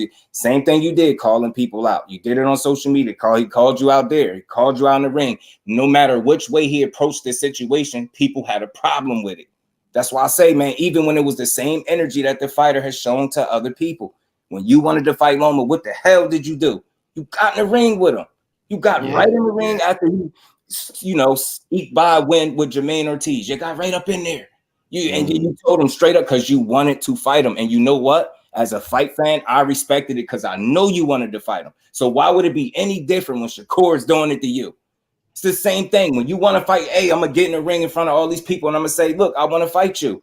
Not because I'm jealous or I want to steal your shine, bro. You have all the hardware. Nobody else has nothing. Why would I go for a lesser fighter and I can go straight at you? That's the part that they leave, and they're fighters. And we all know that to be a good fight. We know that. But that's what the people miss. Let these young men be young men and be great. Let's stop tearing them down because how else is he going to be great if he's not going to chase it? How else? That's how you do it. You get in there and you press him. And I don't think he noticed. He was keeping it boxing. Hey, every time we sparred, I got the best of him. Sending little shots. People going crazy over that. Look, he's a snake. Da-da-da. Bro, it's competition. He saying something to light a fire under his ass. Hey, do you want to get in here and prove to these people that I ain't who I say I am? But none of that is the conversation. Notice all of it was stuck on percentages and trying to tell another man that get punched in his face what he worth from at home. People with a net worth of 3, maybe 4, digits telling the person with 7-figure dues what they should take. Like it's just a lot of stuff that didn't make sense. And enough of the conversation wasn't focused on how good of a fight it would be. Because that's what boxing really is. Like we be getting caught up in all the other stuff. I started hearing weird stuff like he's disrespecting him. You should have let him, have his moment, enjoy his day. I said that's the same way he let Loma enjoy his moment. Right. He did. He did the exact same, but yet he didn't stay in the ring for it though. Nope. Gertz was good, bro. Right, Jay. Hey, yeah, man. I was like, wow. And then the video only validates everything, So yeah, it does. Really do. And them dudes, unfortunately that we got it that way, but right, yeah, definitely. Just to be real, facts. But I feel like just analyzing the entire situation, I'm never gonna be cool with that type of activity because I don't move like that, right? But I think I think energy is real, and I don't even want to use karma. That's like everybody said that. I think energy is real. You put out a certain energy, and I think at a certain point, that energy come in and get one in on you. You get what I'm saying? I think that's what it was, and people don't like the form in which it played out. But you're only bothered because of what was said. If it truly wasn't nothing that he said up there, nobody would feel any type of way. You'd have been like, oh, that was weak. He ain't even say nothing. But if you're really being real, that's not something that you're supposed to be saying. Like if you're confident the way you want these people to believe you're confident now. So behind closed doors is that, but out here is something different. So I love boxing, man. Again, them dudes ain't stupid. They did not get where they at being stupid and taking fights where you're less, he already pushed the limit with Loma. Again, another training camp after looking bad in a Cambosis way. And like, we get it. To continue to do that and the challenges are going to get greater. Shakur, I think, would be a tougher fight being less than yourself than a Loma because Loma is considered a guy on his way out. Shakur is on his way up. I think that fight, and you get what I'm saying, would be more difficult for him. I think the fact that they shared the ring a bunch of times, like OG said on his show before, wouldn't be no surprises. Like these dudes would know each other, and I think he understands that. So you definitely ain't taking that kind of challenge being less than yourself, and it doesn't make you scared. It makes you smart. You get what I'm saying? Think about how many. It's smart as hell because you don't want your money getting cut off. You did, right. And he was like, why take that risk right now when I got so many lucrative things that can happen, right? And save that for the last, the last, hurrah or dig. But to do it right now, might intercept your money, right? And again, it's smart business, and because of that, and me trying to understand it from that perspective, I would never call that man a duck. I get it, bro. It's about being smart, not being stupid. Timing matters in boxing too. You can't always you can't give everybody what they want when they want it. You got to do it when it makes sense for you. Because again, them same people that's begging you to take a fight now when you less than are going to be the same ones kicking you when you take a L. They're not going to be supporting you. So again, it's about being smart. And I feel like that's something him and his father has done throughout the entirety of his career. And they're going to continue to do it. They're being smart right now. People probably don't like it, but there's smart, slick guys, man. And that's cool. But you know, to have this conversation, a real conversation, is nothing negative around it. They smart. They smart. Yeah. You know what I'm saying, Bill? You know what I mean? He know the game, man. And he using it to their advantage. His job is to put his son in the best position possible, not the worst. You get what I'm saying? Let him take a fight when you less than a stupid, foolish move. Why would he allow that? Because the fans are saying it? That's stupid. I'm not letting my son. No, I know. Just like he said, he know how dangerous Shakur is. No, I'm not letting him fight him at less than. No. Nah, he said a good day is when you're able to land something on Shakur. That's what he said. You dig? So they know what the business is, man. Right. And he said if it gets too hot, we roll out. Right. Yeah, if it gets too hot for you at 130, we'll move up to 140. See, they was thinking about, they were saying them at 130. No, if it gets too hot for you, where you can't make this fight this way no more, we're gonna move up. So everything's in line with what happened on that one show's podcast live where they discussed that. Also, in speaking to both of your points, yours first, Jay. Yeah, it's not good business for you to throw away everything you've worked for, because you found your niche in this market, and that's to be undisputed, to be undefeated. Right. And you got new recent people in your promotional strategy saying, hey, you got to be a bad guy. You got to be a heel so people can start hating you, so more people can tune in and want to see you lose too, because there's revenue in that as well. So yeah, he definitely would be going against his better interest in doing a major disservice. Likewise, what you said, Just like when he came in, when Shakur came in, he said he all about belts. He ain't never said anything else other than belts.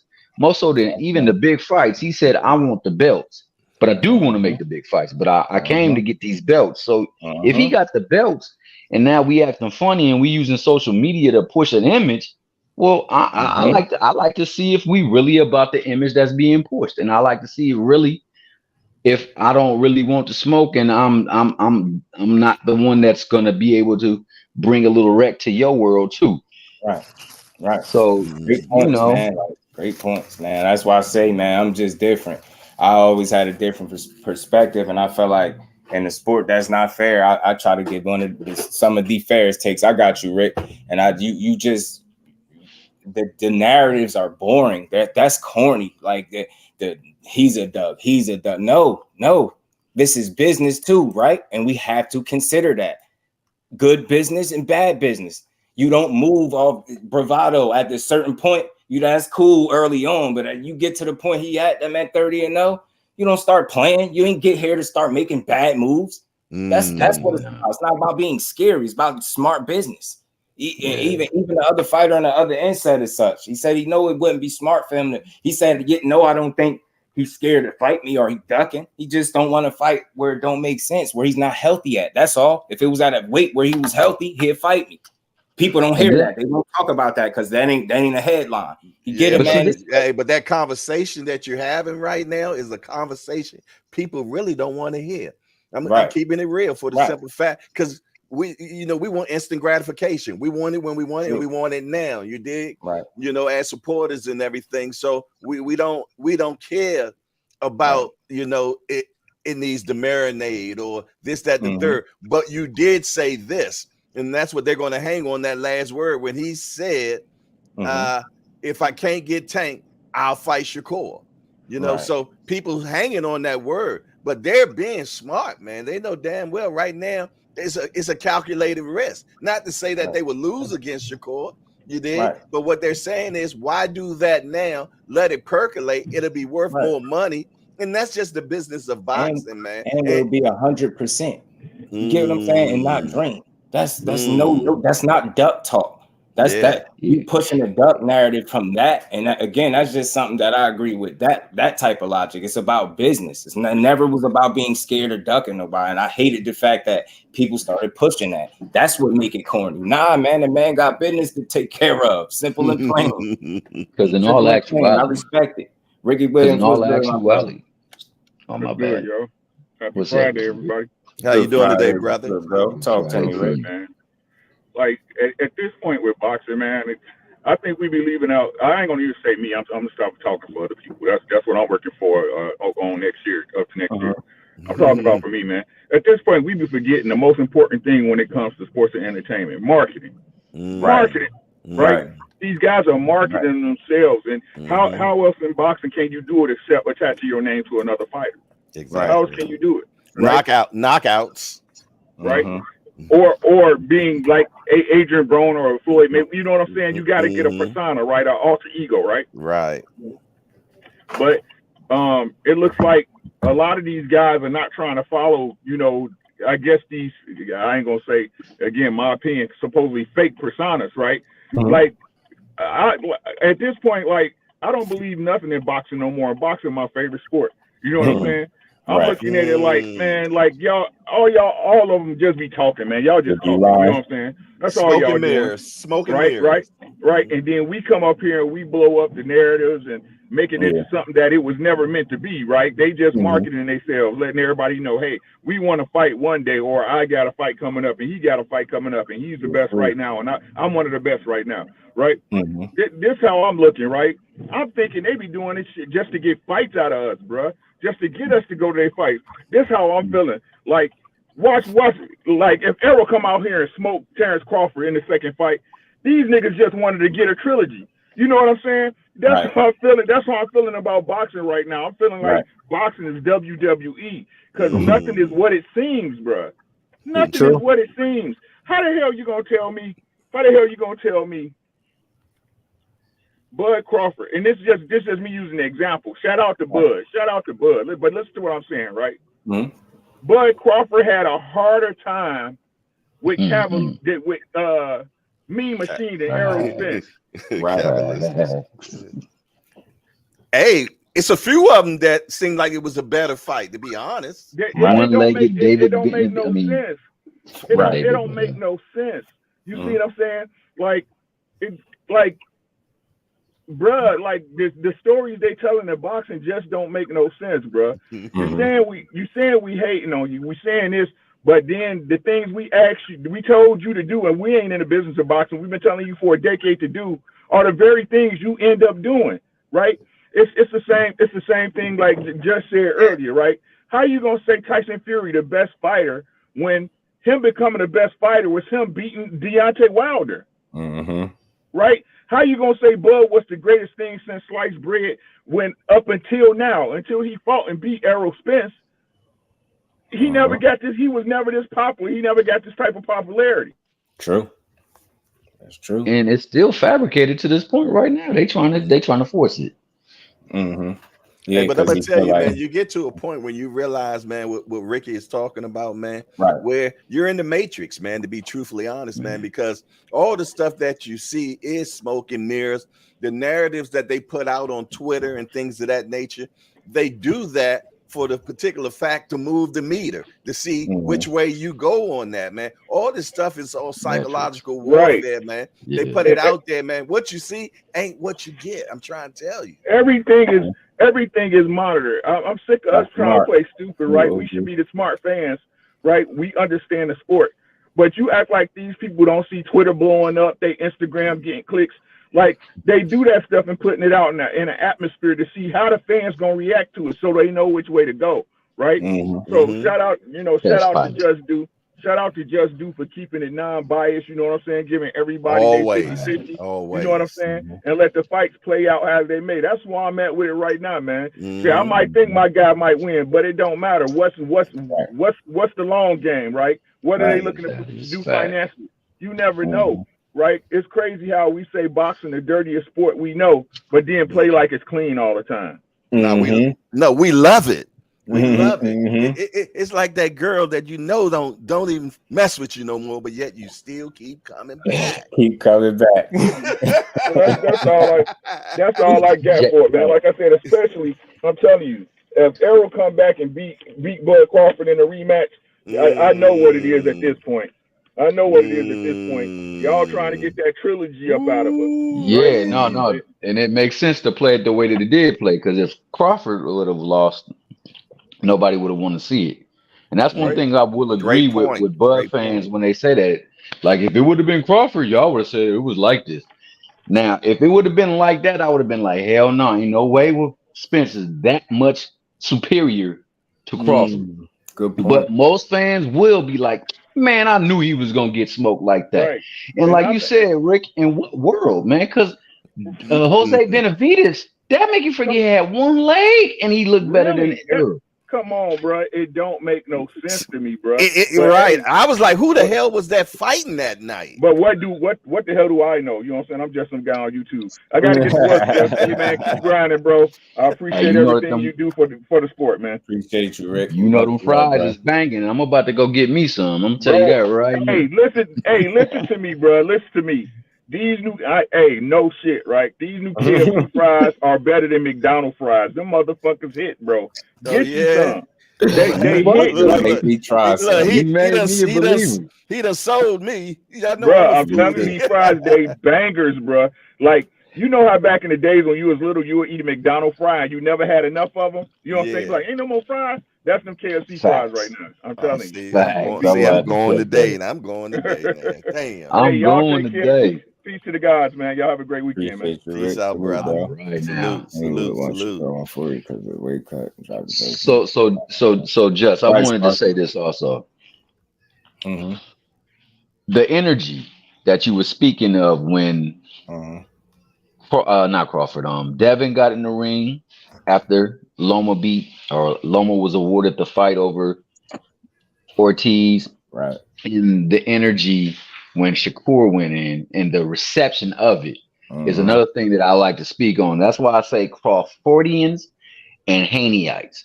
Not all Crawford fans and not all Devin fans behave like that. Yeah. But most of them do. They will say Shakur was clout chasing. Shakur, hey, Thomas Hill, you stole my thunder, but go ahead, keep on going. Go ahead and speak, bro. No, go ahead and speak. No, the floor is yours. Man, I'll let you go. You probably gonna say more than me. I'm going on a straight tangent. So go ahead, man. Go ahead. Like-minded people, man. Right. Yeah, you know what I'm saying? That's what Jay always say. That's the algorithm doing his job. So go on and do your job, brother. I'll get this out the way real quick. Because the moment that man moved up to 135, channels, the pro Haney, whatever they are, they went at this man viciously, called him a clout chaser, and then it just got worse and worse and worse. Coon, backstabber, all these things like make it sound like he stabbed there and stole Haney's wife, his mom, and everybody else. The Haneyites. And I was like, is it that bad? The Haney. Was it that bad? Yeah, I like that one. No, but was it that bad? Was it that bad? Bro, I liken it to like LeBron and Kobe. When they got to the point where they challenged the greatness of Michael Jordan, the hate pain. Yeah, it's the hate. And it's like, I was like, and what they do, they turn around and now everybody hates Haney. So we support Shakur Tank. If we support Shakur Tank, we hate Haney. It's automatic. It doesn't matter. You know, I rooted for Haney to beat Loma and Kambosos and everybody else when he was coming up. But just because I like Shakur, I'm a hater now. Rashid, salute, fan. Appreciate you. Well, I mean, I'm gonna be honest with you. I root for them all. Mostly, like you said, because they look like me. Yeah. But also because I like the way they fight. And I like people who stand on principle. That's why I rock with Tank, and that's why I rock with Earl. I like boxing more so than I like any fighter. So I like to see the fights. So I root for the fights. That's all I really want. If you saying you a boogeyman, you saying you gonna knock this dude out, you gonna whoop this dude, get in the ring and show it. That's all I care about. And I'll be man enough to say, even though this was my fighter that I rock with, hey, he got the best of him. I can't help but say it in the Spence fight because we all saw it on full display. The Mickey Freaky was out there getting his Neo on. My man was Mr. Anderson. He was shooting bullets, but he was ducking, dodging, and smacking him with everything and anything he wanted to. I can't deny that. Do I believe that was the correct arrow in the ring? I still don't believe that. But I don't take anything away from Crawford. Because what Crawford showed was what Crawford always does in the ring. He exacts his punches and he hits them and places them between punches. He just was doing that to somebody I've never seen it happen to before. And in a manner that I've never seen Crawford himself do any other fighter.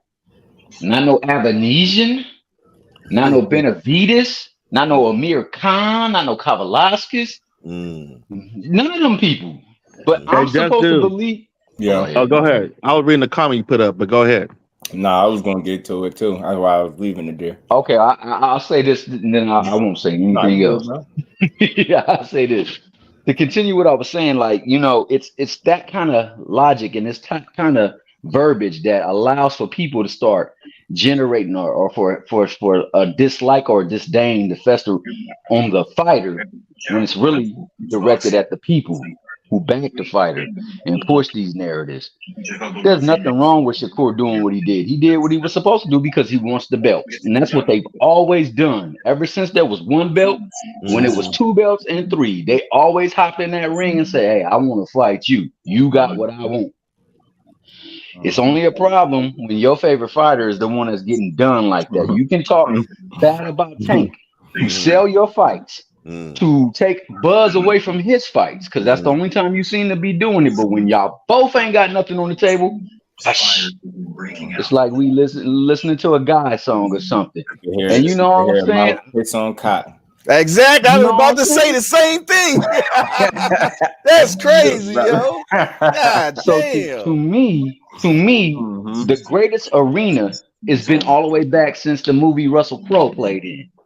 You get up in that gladiator ring and you gonna have it out. And that's all I really want. I don't want Devin at his worst.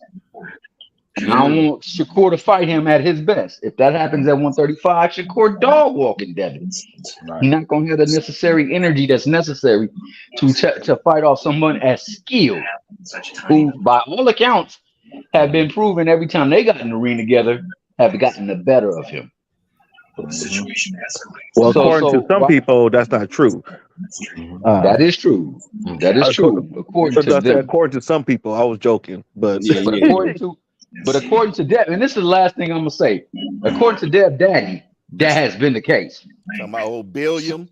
Yeah, Frill Bill, who can never tell a story. Salute to my bro. Never tell a story, man. I see a lot of people had an issue with William Old School. What up? He thought.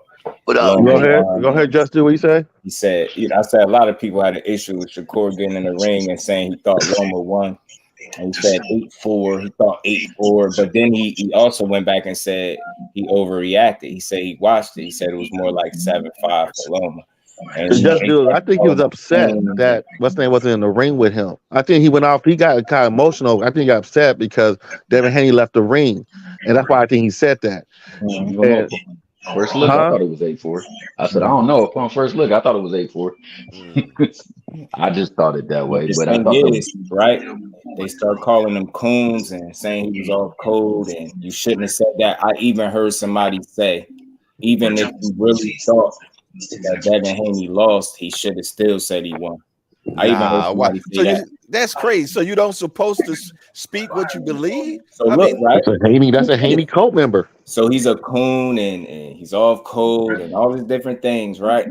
So you know how we love us. We love us and Deontay Wilder. And we love the trainer that is Malik Scott. And guess what the great Malik Scott had to say about the fight? 8-4 for Loma. I wonder, is he a coon? Is he a hater? Is he off code? Is it any of that energy toward him? And I don't want to hear nothing because he's a trainer. Nah, is he off code? Because he damn sure said 8-4 for Loma. Just I'm gonna say this, and I'm gonna leave it alone. In the last fight, Haney was on Twitter. Oh, go my bad.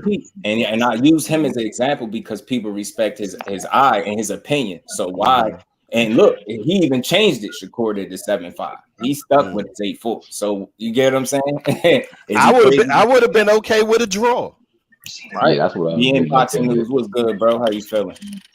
And the thing was, I always felt like, you know, Dad pulled it off. I felt like the 12th round is kind of what got it for him. And when I found out that Loma said he let his foot off the gas, that told me you didn't give 100%, so you kind of deserve to lose. Like, you get what I'm saying? Right. You get what I'm saying? The young man didn't do that. He didn't take his foot off the gas. You get what I'm saying? You did that, so he shot himself in the foot. I made all type of cases as to why Dad won. I think he was lying too. I don't believe made him. It a draw in my eyes.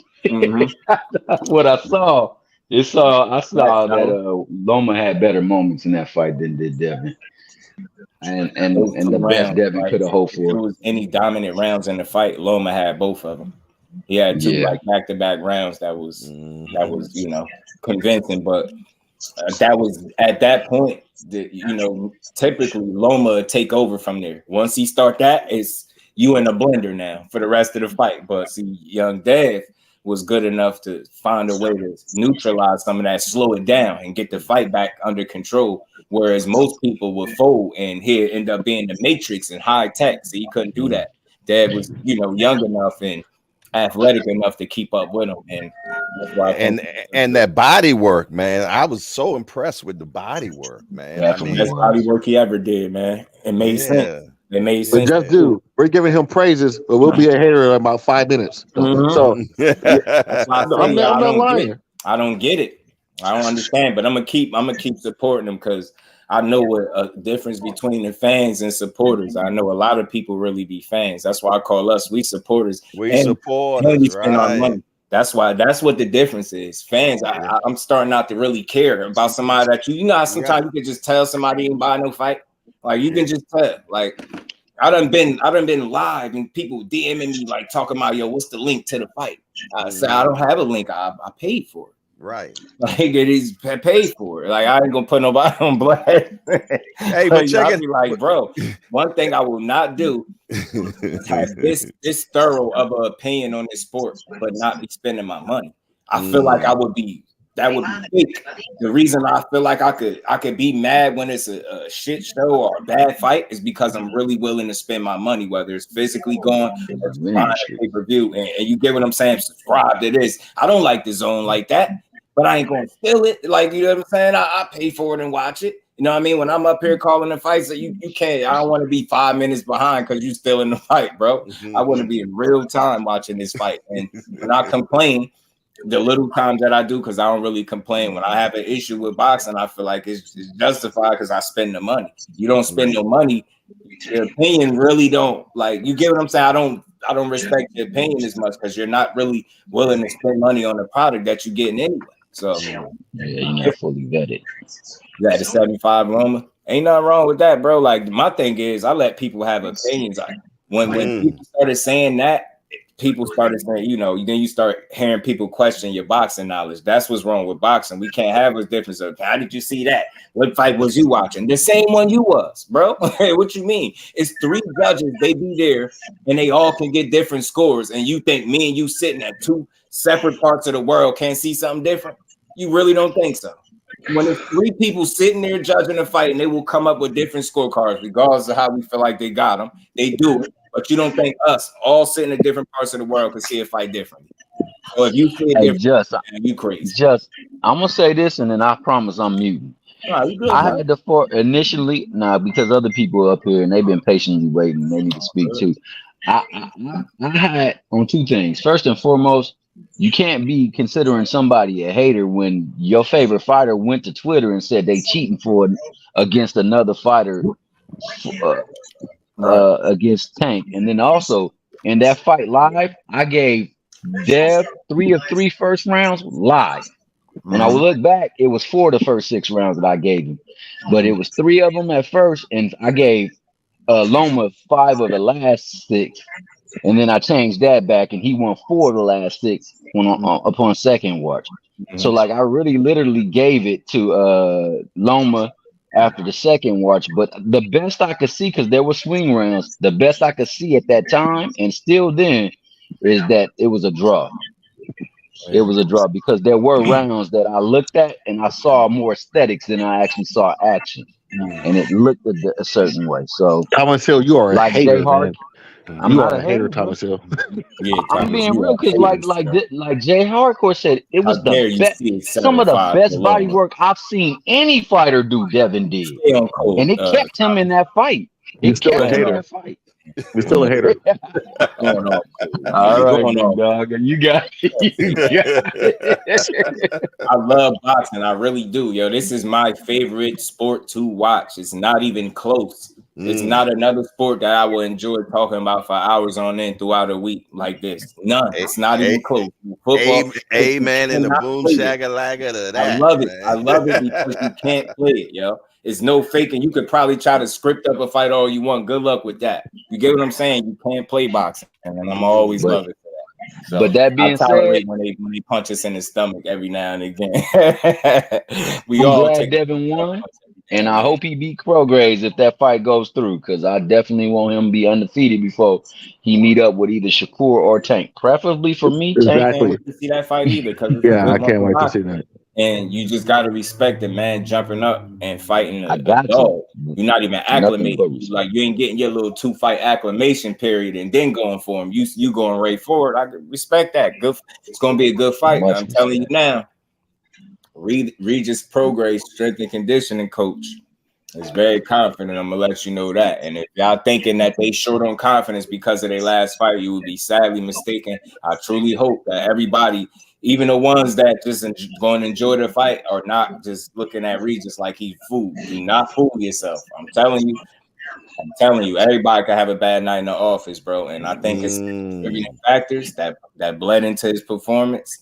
And I just don't expect to see him look like that. Even if he do lose, I expect him to look better than he did the last time. Don't bank on him looking bad. And I'm telling you, it's a reason why typically when you see him, he's never looked like that and nothing close to it. Even in the loss that he got, look how competitive that fight was. It could have went either. So, very. You know what I'm saying? Josh Taylor, that was Josh Taylor. So, miss me with that, man. I just don't. I know he got a little bit older since then, but I don't think he fooled. I think Regis is an experienced fighter and a dog, and I think he really know what he coming to do. And I'm telling you, my bro, I wish he was in the chat today. He already spoke to Regis. He out there in Houston. He be in the gym.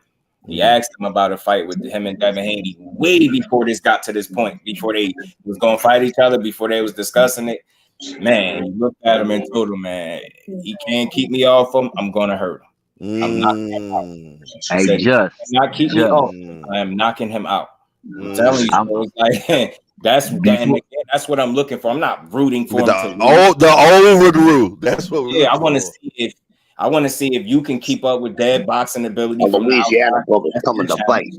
And his challenge is going to be, you got to make Regis respect you, bro. If he don't respect you, good luck. Unless you go hard fight. And Dev is gonna fight, he's gonna engage. He's not gonna do what Zorilla did. Even when he uses his feet from the outside, he still engages. Like the fights, he's gonna fight. He's not gonna cower out. And no disrespect to Zorilla, I didn't like that effort offensively. He didn't offer much outside of that punch that he landed. That was arguably a knockdown, and that was a good punch. But outside, but what did you think about his feet though? His feet look elite in that fight. A1. His feet was A1. Hey, before I do go on mute though, and allow my man Big Dog Willie to go on the coat and cook, and let my man. No, I'm gonna leave it up to my guy right there. I'm good. Cooking King. Salute to you, man. And we ain't never got a box again. Well. I already been getting these back, but now it's time for you to get your just do. William Old School go next. William Old School, I want to hear from you. Cool. What's up, fellas? What's up? My guy. Look, man, I'm really getting disgusted with these boxing channels, bro. Some of them. It's getting to the point, bro. I almost feel like boxing is turning into communism. Damn. Right. Yeah, bro. I mean, I go to I'm not going to name no names. I go to somebody's chat the other day, and I'm watching what's going on. People not being disrespectful. They're just talking, you know, man, I hope Spence does better, blah, blah, blah. You know, he had a bad night. Then I'm watching the guy who's running the channel basically dogging everything they say, disrespecting the crap out of them, looking for any little reason to pick at them. And I'm like, really? You know, really? People, That's what this is coming. you know, people be unhappy as hell, so they come to YouTube and get all their grievances out. That's be the highlight of their day. Yeah, let me get this. But my thing is, they keep coming back for the destruction. Bro, and then it goes on to, like, the subject changes to Tank or Shakur, and it goes right off again. I mean, literally blasting every fucking body. Anybody's got anything good to say about Tank or Shakur, it's like, bro, look, this shit's got to stop. I love and then they wonder why they losing freaking followers. You know? You're going to keep losing followers. People don't want to come to your channel and be disrespected. They come to talk boxing, not to get disrespected. Talk to them, yeah. Old school, I had to say that there's different generations. There's a generation that's different. What has anybody said up here that would make you think that we want to see him lose? That's that be the part that can see. This is what I'm talking about right here. You haven't said anything that would even remotely. We ain't even say who we thought would win or lose the fight. Nobody never said. Nobody is up here rooting on his downfall. I think that's weird energy because he's a young man. Like I'm much older than this guy. You get what I'm saying? He's a young man. I like what he do. I like what he brings to the sport. I like the energy. I like the business acumen that him and his pops, you know, that they got going on. I like the fact that they position themselves very well, that they make money despite not being a big draw. So who's really getting the last laugh? When people sit up there talking about what he don't draw, he get paid though, don't he? He get paid well. So who's really losing? You get what I'm saying? He's winning. I like that about him because I'm real enough to point that out. His own damn fans won't even point that out. He's really winning. All the arguments they making about what he can't draw, I never hear his fans say, well, he get paid though. You get what I'm saying? Y'all make the argument that he do, knowing that y'all really don't have the leg to stand on. So that's why I say, man, who's a real Haney fan? I'm more of a Haney supporter than a lot of y'all. Go check the records. I'm gonna keep pointing it out. Talked about his fight for a week, and then bought it, and then did some post-fight thoughts on Sunday. You get me. I just appreciate what these dudes all bring because I know not to make nothing that they got going on with each other personal like it's me. These dudes are young entertainers. This is what they do is not a joke, but they entertain us. This is how we entertain by seeing them beat each other up. You get them? Look, it's different, bro. Look, a big part of Devin's problem is his daddy. Let's face it, his daddy writing checks that the boy can't cash. He kept saying before he talked about moving up, yeah, we're gonna stay at 135 to the end of the year. There's a couple of fights we need to get. And instead of letting his son talk and say, hey, man, I don't know if I can make the weight, Dad. Hold on to your horses before you go saying shit like that. Oh, no, Bill jumps head first, beating every fucking thing, talking that shit. And then right after Tank gets out of jail, days after Tank gets out of jail, he starts talking about fighting Regis. It's like, okay, that's not what you were just saying. That's not what your daddy was just saying. Right. What I would really like is Bill to be quiet and let Devin do the damn talking. Because maybe then we wouldn't have so much bullshit coming from the Haneys. Am I right or wrong? He's more of a straight shooter from what I hear when you do hear Dad speak. You get him saying? Not a lot of fluff in what he's saying. And from what I understand, I look at him to be a pretty, you know what I mean? Like, none of these dudes are perfect, but I look at him to be a pretty straight shooter. And the reason why I say that, why he's a different dude, because he was put on the spot one day in an interview. He was asked, are these dudes ducking you? He's been a fighter and said, you know, like typical fighter, I'm like, yeah, none of these dudes want no smoke. They ducking me to this. He was like, nah, I don't think these dudes are ducking me. They just not in a rush to fight me. I could respect that. I can respect that. That's not a shot. That's not wild. That's not nothing he's saying. Like, that's his interpretation of it. But I'm so glad that he didn't take that approach. Yeah, these dudes, and knowing that that's not the case. You got to be able to respect that. That's why I listen to these interviews, bro. I listen.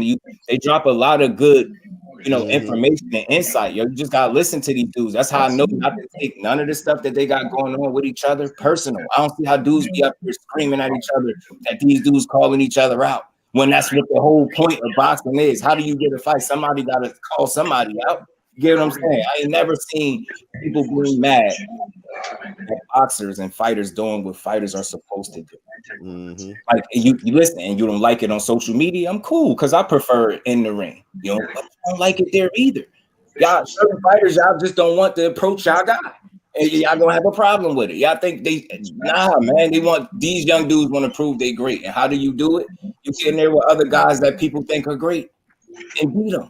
And that's how you build your name. So I'm never gonna have a problem with a fighter chasing some smoke. You're never gonna be on here bashing him and tearing him down. He's a hater. He's really jealous. So you don't think he really want to fight him. You're gonna push them narratives, but you don't think it's a chance that he really want to get in the ring and fight this man. And then when he been fighting them for free all his life. You get what I'm saying? What do you have to base it off? When people say clout chasing, what do you have to base it off? When I've known about you since you were about 16, 17, and so did so many other people, and known about your pro debut all the way up until now, what clout do you really need? You prove it every time you get in the ring. You even had a close fight. You don't need clout. Not that way. Calling a fighter out that you have no intention on fighting would be bad for your career. That's bad clout chasing. You're gonna bring the wrong energy to yourself. So I don't get it. I respect fighters as they show me who they are. You show me you willing to get in there with any and everybody, or you got a track record for never turning down smoke despite what your resume is, I rock with you. You get what I'm saying? I can't call you no duck. I can't put no jacket on you if I ain't never seen no evidence of you moving funny. You get what I'm saying? I can't do that. Haney and Crawfordians. That's a new Crawfordians. Oh man, y'all crazy. Man, but switching just to switch gears for a second while I got the panel up here, got some good brothers. Being Boxing News, what's good, bro? How you feeling? Man, I'm feeling all right, man. I'm just trying to figure out why not everyone, but why the casuals are just judging Regis by one fight, his last fight, man. They're not gonna see that type of fight from Regis again. I promise you, man. Listeners at the moment, I've been following Regis forever. Tell him. And there's one fight I know about is Regis program. And he loves the bump. The Rougarou coming to fight, baby. He's coming to fight. People are confident, bro. That's why that fight ain't made yet. Thank you. That's where I was going at with it. That's why that fight's not made yet. They're having second guess about that fight, man. Damn right. And they're having second guess about that fight, bro. They know. They done seen something to where they say, you know what? Let's fight somebody else and then probably go back to that fight. Man, we might hear some medical stuff. How is it that Shakur and Martin's already made and Haney and Regis ain't? I said that too, bro. I said that. And I'm only saying that, and this is not no shot at that. I'm just to the people that slighted the young man and try to make it seem like he didn't want to fight. But you see how fast and immediate this got put together. Is literally 1, 2, 3. No bluff tactics. No, let me one up you on social media. No, none of that. Let's get to it. Really want to fight. You know what I'm saying? No disrespect to nobody. That's on both sides. What did Shakur say when they asked him what you think about Frank Martin taking this fight? Say, hey man, you gotta give that man his respect. With nobody lining up to fight me, man, I got nothing but respect for him. You know what I'm saying? He know what it is. Thank you, Frank Martin. I'm thanking you personally. Thank you, Frank Martin, for saying yes. Thank you. I knew you was who I thought you was. Yeah, I knew it. Knew it. Give us the fight that we want. You ain't gonna win. And I'm going to how is it Errol has one loss and automatically Derek James is a terrible freaking trainer? Can somebody answer me that? Prisoners at the moment, like the people will see you the one time where you wasn't successful and forget about all the times that you were and how you built your name up thus far. And like I said before, it's crazy how you can take all of the credit away from somebody with one loss, but it took him several meaningful wins to establish his name, but all on one night. You get to take all that away from him because he lost one fight. So what about all the countless other fights that he won that made sense? Those don't matter no more. So that he's not that coach no more. All because he lost on one night. That's crazy. Wow, and that goes back to that word fan, though, man. When you were talking about fan, when you talk about fans, that's the root word of a fanatic. You dig? And that's somebody just extreme and single-minded. You dig? Right. That's why I never call myself a fan. I'm a supporter. Because you know, if you're a fanatic over something, man, that ain't good. And you got, I'm gonna tell you, the casuals move the meter. That's why you hear crazy stuff like Derek James is not a good coach anymore. That's a casual narrative, man. They fly by night fans, they fickle, as someone said in the chat, and then other people just say what they say, and it moves. That shows you the power of casuals, man. It's true. That's true. Yeah, midnight over here, we rock with Devin Haney. We're not waiting for him to lose. We're not betting on him to lose. The only person that y'all hearing me saying adamantly that beats him is Shakur. You get what I'm saying? That's it. Let's face it. The only one that beats freaking Tank is Shakur. If that even happens. Mm-hmm.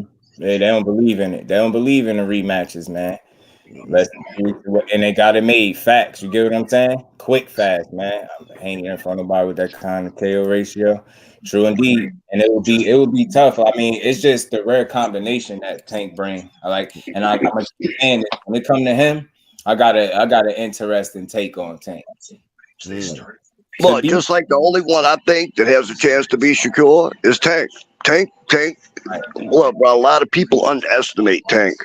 And that dude's boxing IQ is on a whole nother level. He just, the way he computes, the way he just he just literally watches his opponent, gets the time, and see how they react to certain things, and then he waits for that opening. And bro, when he gets that opening, good luck. It's night time. Yeah. AJ, Mike was good with it, bro. Stopping through.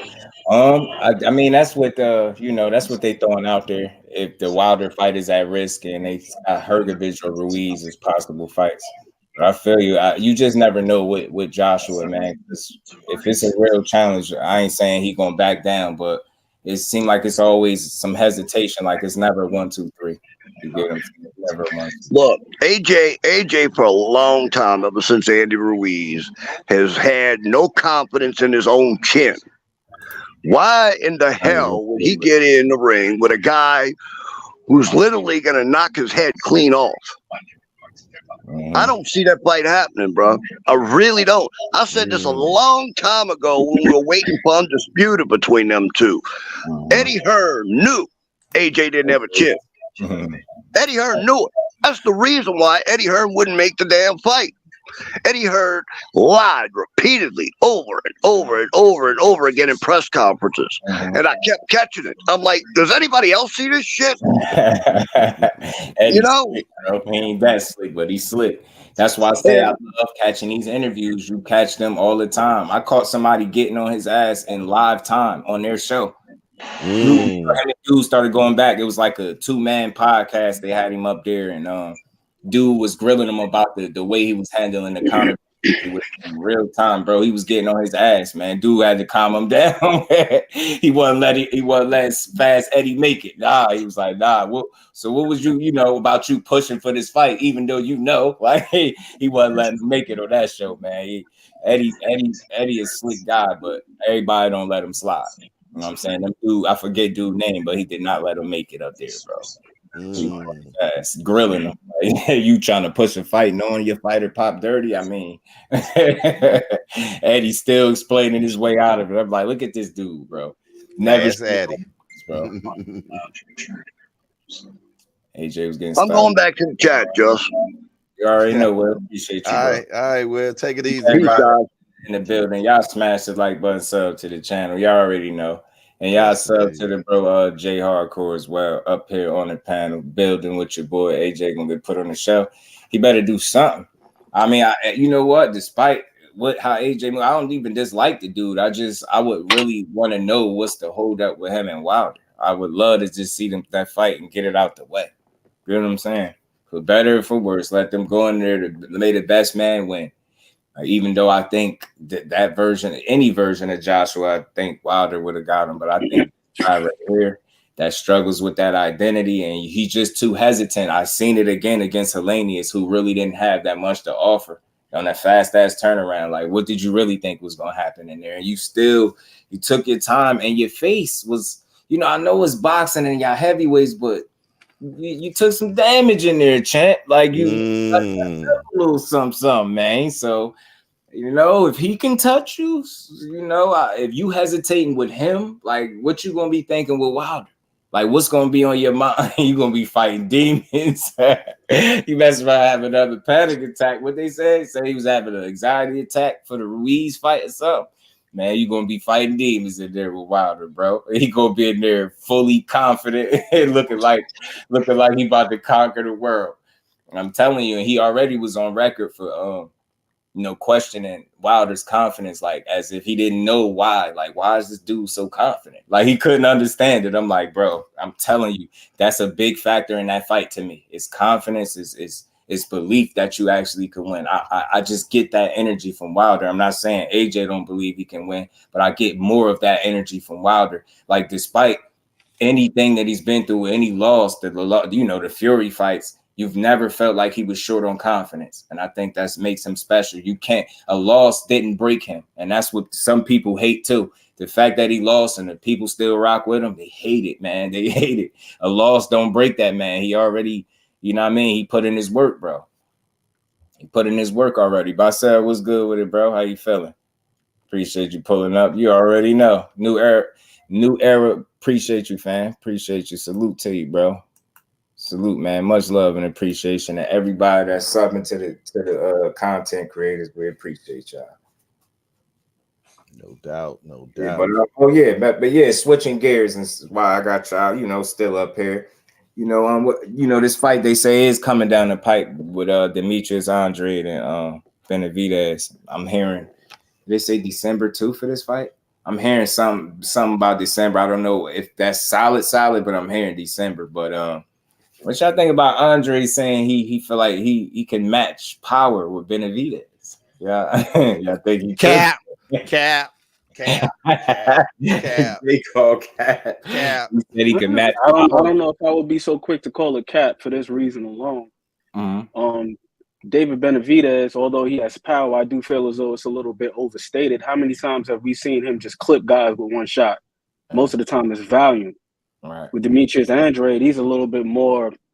He's just a tad bit more economical than what's his name, Benavidez is. But I've seen him drop multiple guys. True. If you look at his last 7-8 fights, and it'd be early. Round, he comes out, it'd be one shot, and then his father tells him, "Settle down and box." It seems like that's a tactic for him. I'm gonna get ahead on the cards quick. I'm gonna get you with this one quick knockdown, and I'm gonna just coast and box for the rest of the fight. Yeah. And he does that damn near every fight. Salute to everybody that's subbing to each other, man. Much love and appreciation to the family, man. That's how we grow, with the support of the good people. So we appreciate y'all, man. Facts. And we just gonna keep on pushing. But yeah, I get that. And always gonna make a good point. You always gonna make it interesting. But yeah. I know this when you hear it, you like, I don't know about that. You're right, but he made it sound good though. Yeah. But it's just like I just don't, I was with him more so when he was saying he has the abilities and things like that to beat him. Like, you most certainly do.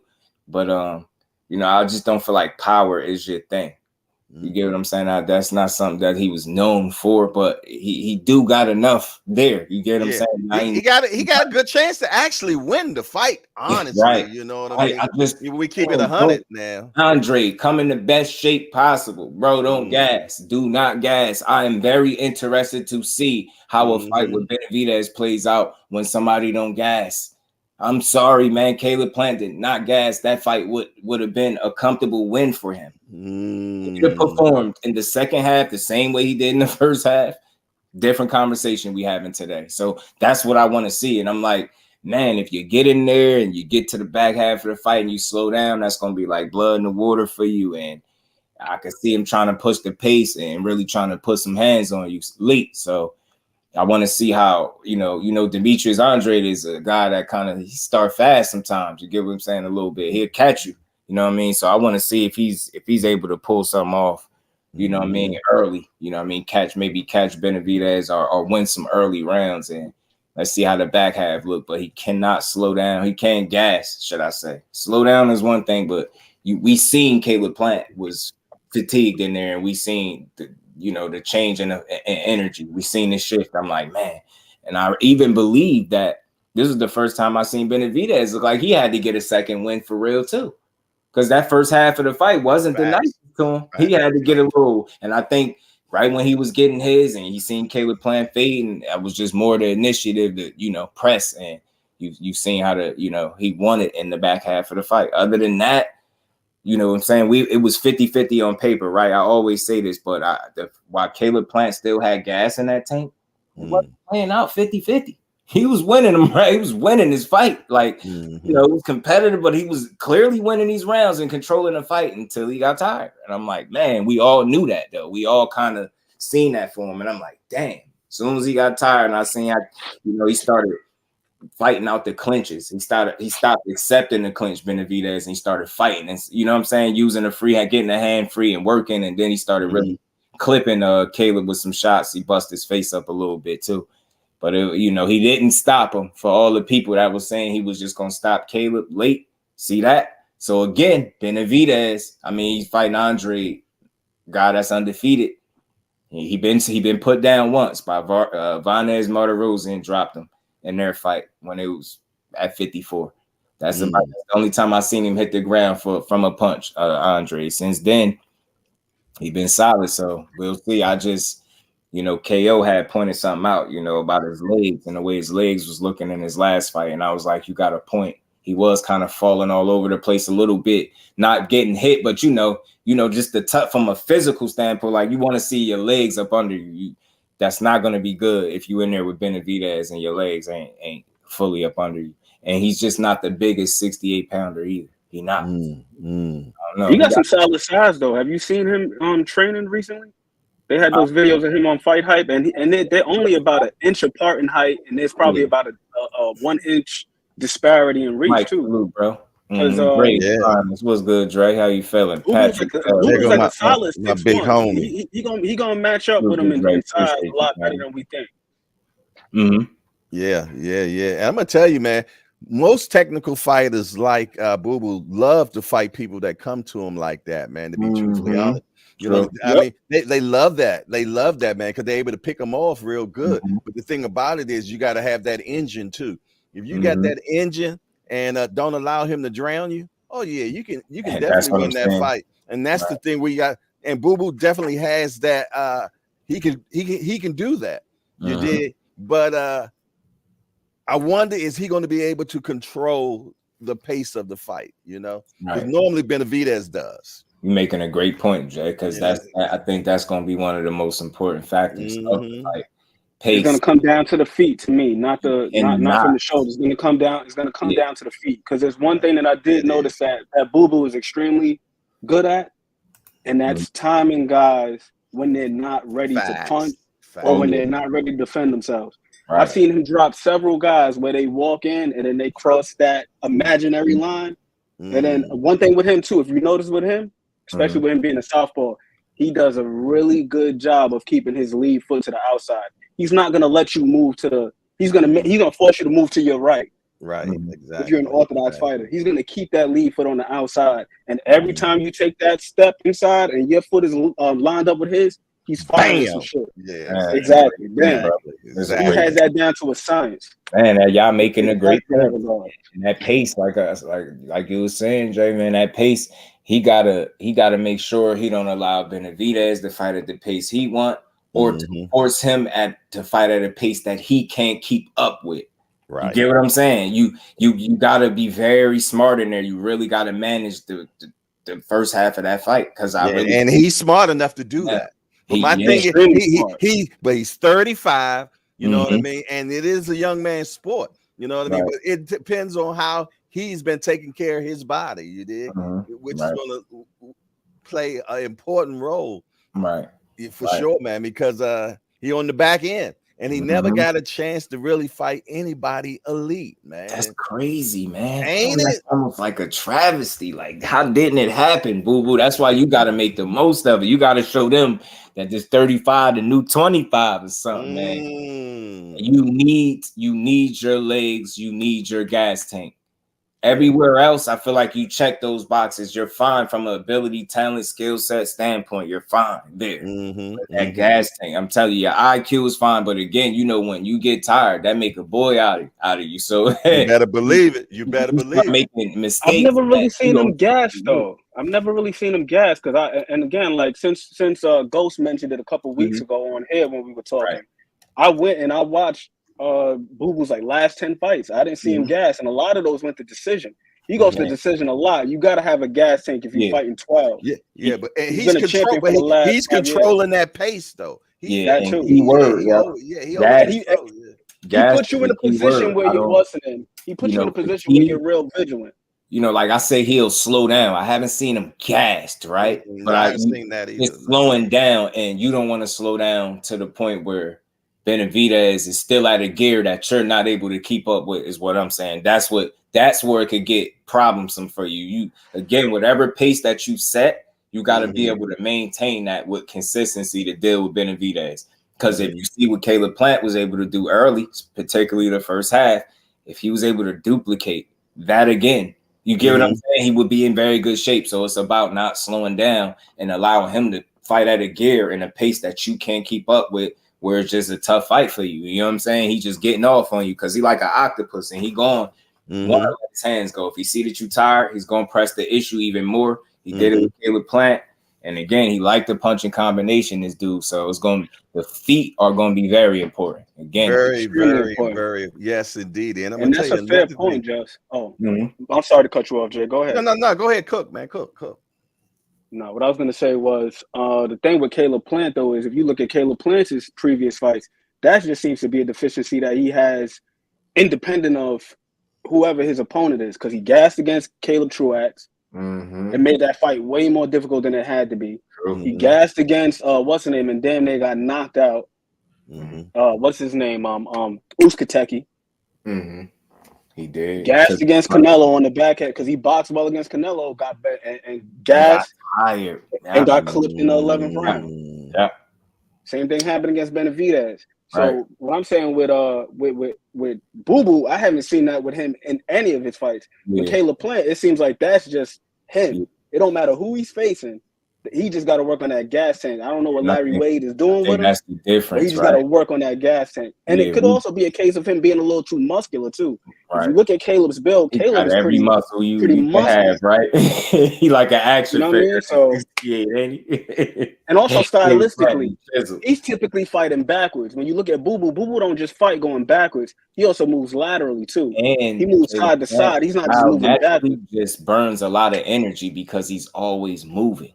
Always moving. Hard to maintain that with the muscle that you feel like he do got with a guy pushing the pace, accelerating you, depleting your gas tank. You get what I'm saying? It's like some factors in there. So again, controlling of the pace is very important because outside of that, I believe you have the tools to skillfully be able to outmaneuver him in these rounds. You get what I'm saying? You just can't let the physicality side of things take over because that's the battle I believe is in Benavidez's favor. You get what I'm saying? You gotta force it to be a chess match. He gonna want it to be more of a fight.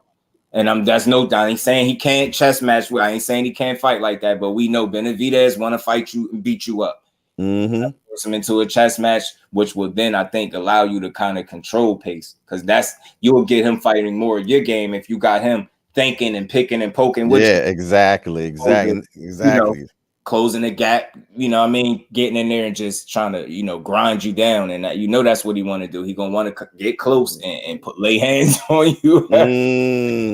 Damn Street Fighter combinations that he like to throw too. Salute to Patrick. But Jay said something a couple minutes. And we ain't never got to box again. Well, I already been getting these bet, but now it's time for you to get your just do.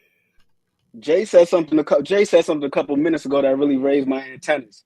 When he said something about Boo Boo's the type of fighter that wants you to walk to him, right? Bro. If you look at the one time when Benavidez got dropped, what was he doing? He was walking straight to the guy, and it was against Ronald Gravel. He got hit with a short left hand. With his hands he down. cannot afford to do that with Boo Boo. If Boo Boo catch with one of them shots, and it puts him in a position where he don't want to be the octopus, like you said, Jay. Now he's second guessing himself because he's like, damn, I can't just throw anything and just leave myself open. I think that's where Boo Boo starting fast could work to his benefit, and then he can afford to coast to some degree and control the pace. He's not going to have to work as hard because now Benavidez is going to be a little bit more vigilant. If not, it could be a short night for him. Yeah.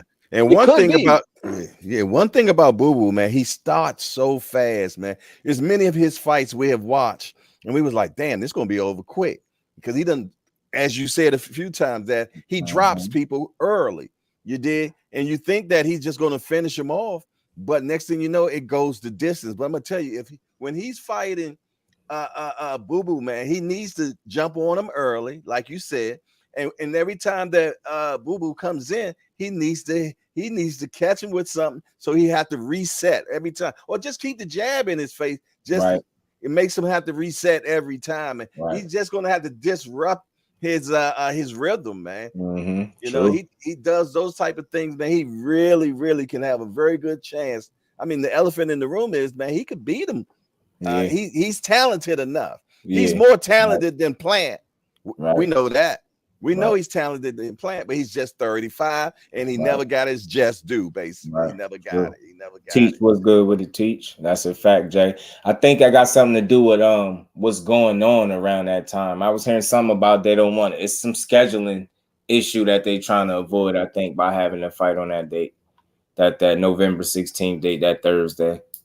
Something, and I think what did they say is going to be the first event to take place in Vegas on a Thursday boxing event? I got to double check that. I believe somebody told me something along the lines. It's on Thursday. It's on Thursday, November the 16th. Right. So it's something like that. So, you know, I just wish it was in New York instead of Vegas, but I'm going to be here live calling it and enjoying it right with y'all. So we go make sure. I've been to his last two anyway, so I definitely I'm gonna be hyped for this one.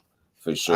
I'm gonna go ahead and jump off, man. I got to set up for my show and shit. You already know. I'll be over there to check you out, bro. I'm gonna be over there too. It was definitely fun up in here today, man. Yes, indeed.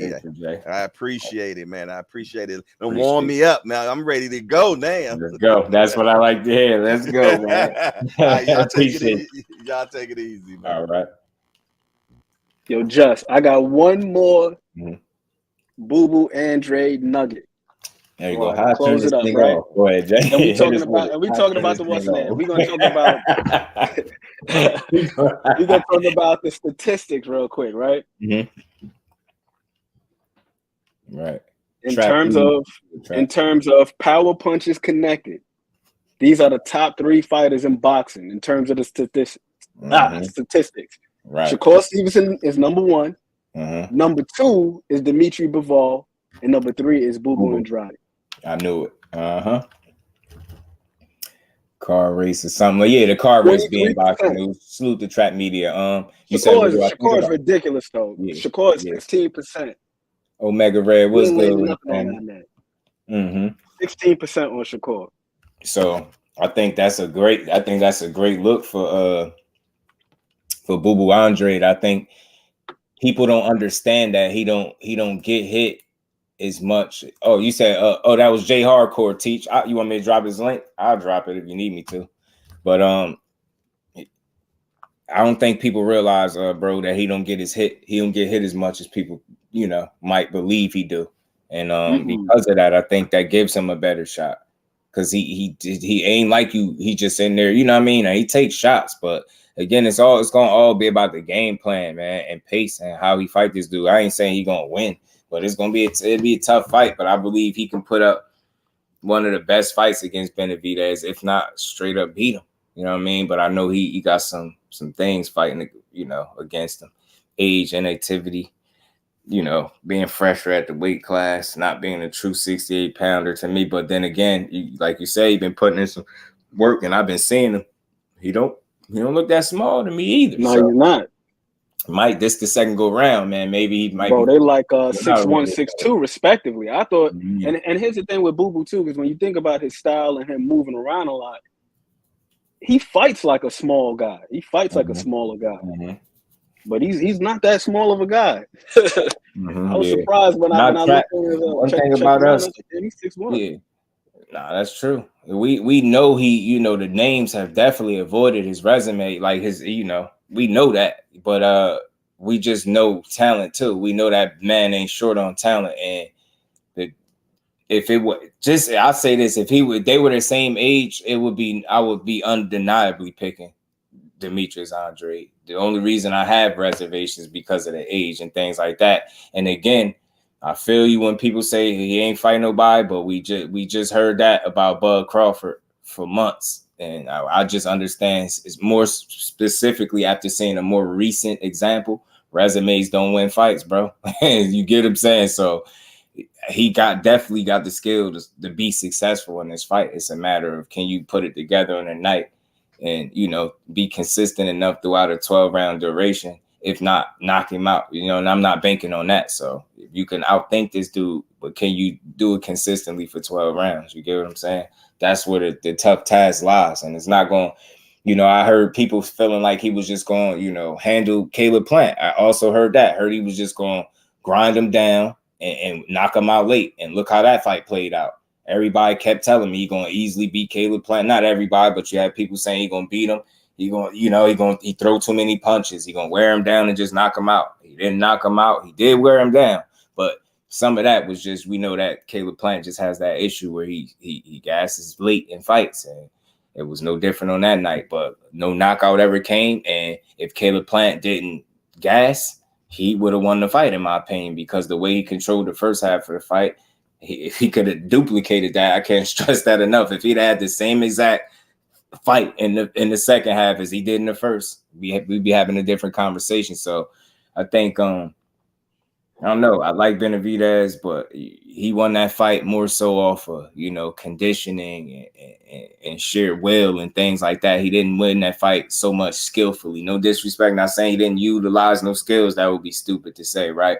But that fight wasn't won from a skillful standpoint. He wore him down. You get what I'm saying? It was like it became a war of attrition late in a sense. You get what I'm saying? Can you outlast me? And he couldn't. Caleb Plant couldn't, so he lost. But again, I can't count out a guy knowing he's never lost, and I feel like he's a more skillful fighter, right? I can't count him out knowing that I just seen Benavidez in there with a dude that they told me he was going to handle too. And the fight was not, good. It was a tale of two different halves. Like the first half was definitely Caleb Plant, and, Benavidez came on strong for sure to me. But I just can't, I'm still not fully sold that he'll just go in here and just beat anybody right off the bat. I'm not saying I ain't even making a pick just yet, but I can't fully count Boo Boo out, man. He still got some, Benavidez still got some things in there that he need to work on that Caleb Plant was able to exploit, through a number of those rounds. And I feel like, if we feel like, Benavidez or should I say Andrade is a little more skillful than maybe Caleb Plant, then you think he would be able to emulate some of these things in his own way. It's really a matter of, again, pace and not slowing down late to the point where this dude is working at a pace and a gear that you can't keep up with, that puts you behind the 8 ball and allows him to kind of wear you down late, how he did Caleb Plant. You got to avoid that situation for yourself. Other than that, I feel like early, that's what Benavidez, I feel like Andre could have his most success, especially early, because he is a fast starter. You get what I'm saying? So he has the ability to start fast. Let me put it that way. He has the ability to he's a fast starter. I think it's in a number of fights. Just for anybody that want to argue that, I'll say you've seen it in a number of fights. So you see the ability there to be a fast starter and to catch guys with a shot that they ain't prepared for, get an early knockdown or something like that. I'm not saying that'd be the case, but the dude can handle himself. My biggest issue for him is the inactivity, age, and father time, things like that. But skillfully, man, he can handle himself. Like, he's not out of no fight that you'll put him in, I don't think. You know what I'm saying? So we'll see. Maybe I'm wrong. Maybe Benavidez will show me something else, because then again, styles do make fights, especially when you're able to implement the style that you come with. So maybe, you know, maybe he'll present, maybe stylistically he'll give Boo Boo more trouble than what I'm thinking. But again, just looking at it and looking at Boo Boo being a more skillful guy, obviously more of the chess player, that's the kind of fight that he got to be looking to force. He can't allow him being Benavidez to force it to be a fight when he needs it to be, you know, a boxing match. You get what I'm saying? So I think in terms of while they're boxing, and I always say this, I hope people could, you know, separate the two, because we know how Benavidez like to do it. He's just not the chess player type. You get what I'm saying? He's going to come forward. He's going to close the gap. He's going to work. He's going to throw hard body shots. And he's going to throw combinations and try to get you out of there. He likes to fight straight up and down. He likes to mix it up and fight. You get what I'm saying? If you can force a guy that likes to mix it up and fight to box, now you might be, you might have something there. Now you got him stepping out of what I believe is his comfort zone, forcing him to, you know, kind of change his style on the go. If you can put him in that kind of situation, then that's advantage Boo Boo in my opinion. But again, if he's able to just get in there and work and make this fight a physical one, then I think that's an advantage for Benavidez. Just stylistically being a younger guy, being at the weight class, we know arguably he can be up at 75 easy, right? So you got to think we're working against that as well. So we're going to see, you know what I mean? Going to see. It's going to be a good fight, though, I think. You know, win, lose, or draw, it's going to be a good fight. I think Boo Boo, man, I just wish that he didn't have to take this long to get this fight. But it is what it is, man. Boo Boo coming with that swinging his head around. Look what he's done. Salute to Reggie. I don't know, Reg. I got to disagree slightly, because I used to think it was just wild and reckless.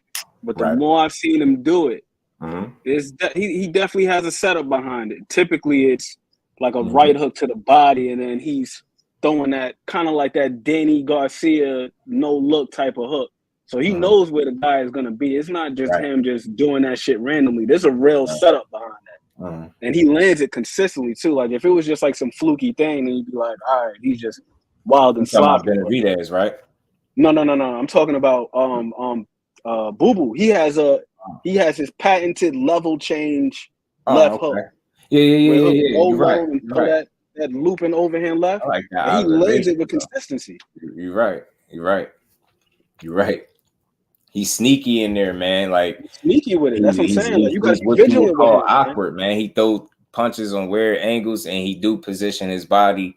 You know, he just he not your everyday guy that you see in there stylistically. It's a little different than what you typically go against. So. And his head is off the line when he throws that shot too. Right. That's the thing that's so impressive about it. It's like when you see it, it just looks wild. It looks weird. It looks funky and awkward. But because he don't always throw that shot like that, Reggie. He don't always throw his left hook the same way.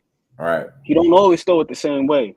Right. That's typically on a level change where he goes low, you're thinking body, then he's throwing it over the top. How he deal with the pressure and things and punching power as well. I ain't saying Benavidez is some big concussive puncher, but I would like to see how he react to, you know, getting hit with one of them strong, heavy jabs. You know what I mean? Benavidez is a strong kid, man. Make no mistake about it. And he should clearly be a weight class above. So he's definitely strong and from a physical standpoint. So again, Boo Boo got to make this a chess match. And I'm going to keep saying that. I believe that's where the success lies for him. Box his ass. Because that's where they're at. This question, though, Jess, in regard to that, what you just said about Benavidez, if I'm not mistaken, they said that he should have about 2 or 3 more fights at 168, and then the plan is to move up to 175. Right. Do you think that in this fight that could possibly rear its head? The fact that he should probably be moving up sooner than later. That's an interesting question, bro. Man, that's real possible, bro. That could be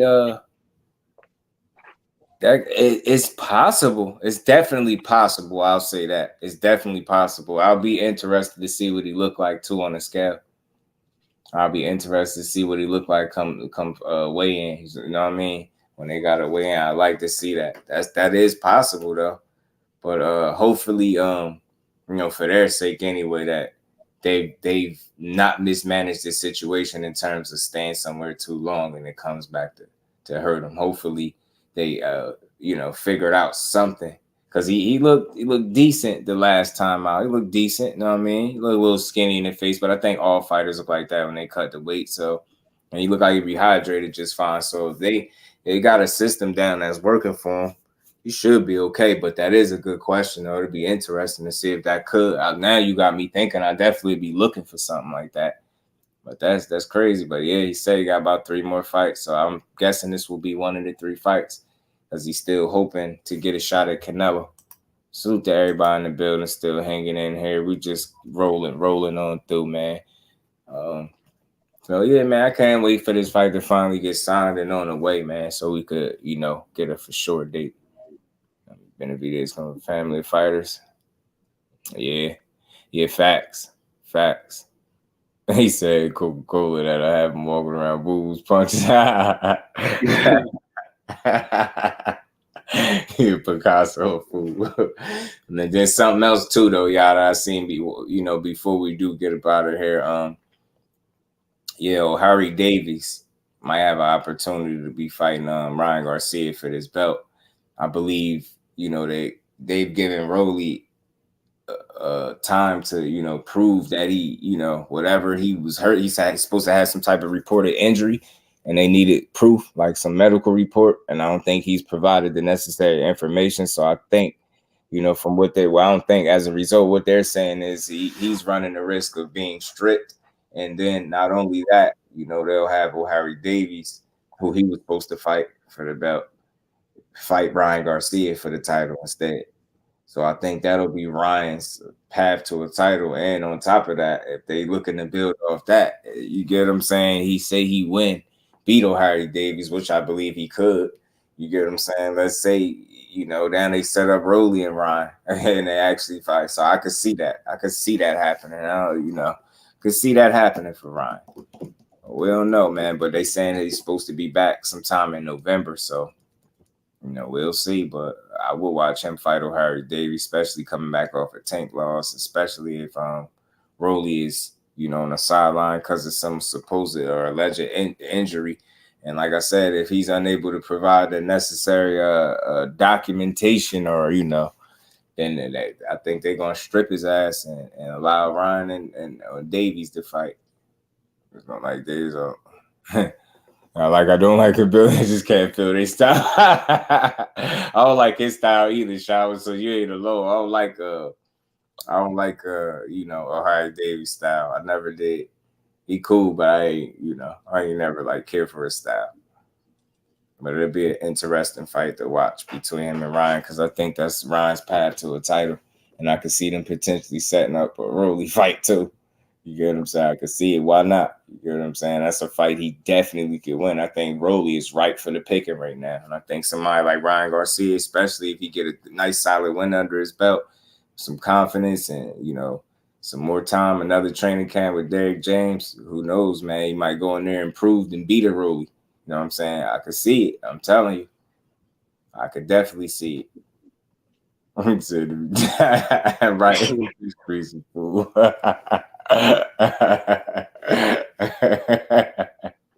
See what Rolly said the other day almost made me wish Shakur just went straight to 140, challenged him, whooped his ass, took his belt, and then fought Devin at 140. Because I saw Rolly was talking a little spicy about Shakur. I'm like, he talking like Shakur won't whoop him out. Like that wouldn't even be competitive in the slightest. Right. You thought Barroso was something. You thought the old man was something. Yeah, I think so too, Bole. I think they really want that Ryan and Rolly fight, but I think that's the path to it. That's why I said that. The fact that this is the possibility now. You get what I'm saying? And you figure they'll just have strip Rolly at the title. You're going to say some stuff like, I ain't never lose to nobody. And here you go. They got this infamous sparring session that I got in my brand section that I ain't delete yet. It's still here. You got that to remember, he was putting hands on him. But he said when Brian Norman fighting again, I could reach out to him and ask him. I did have him on here, and he do respond. You know what I mean? That's why I rock with some of these fighters that I interview. They solid. When I reach out and ask stuff or say things to them, they'll get back. So I definitely ask him, Picasso. I'll see. But I'm suspecting sometime soon because he looked like he trained like he in the gym. You know what I mean? He looked like he's getting ready or staying ready, either or. But Spencer can bring Brian Norman to his camp. I feel that because Ryan's a better chance of beating Davies. You feel me, Bole? Get what I'm saying? And then they set up the Ryan and Rodley, and they feel like Ryan can beat him too. You get what I'm saying? They start carving out a little some wins for Ryan after a Tank defeat. Not too bad, right? You know what I mean? Didn't think about the ring, Russ. BJ, yeah, he should be held up. Right. I definitely want to see Brian Norman next fight, though. Dude, just gonna keep improving, getting better. He's full of confidence. He can constantly working. You know what I mean? He got a pops that's grounded, staying on top of things. So, I mean, he should be all right. He should be all right. Yeah, did. Boo said he was ready for more. Remember, because they both were out. Right.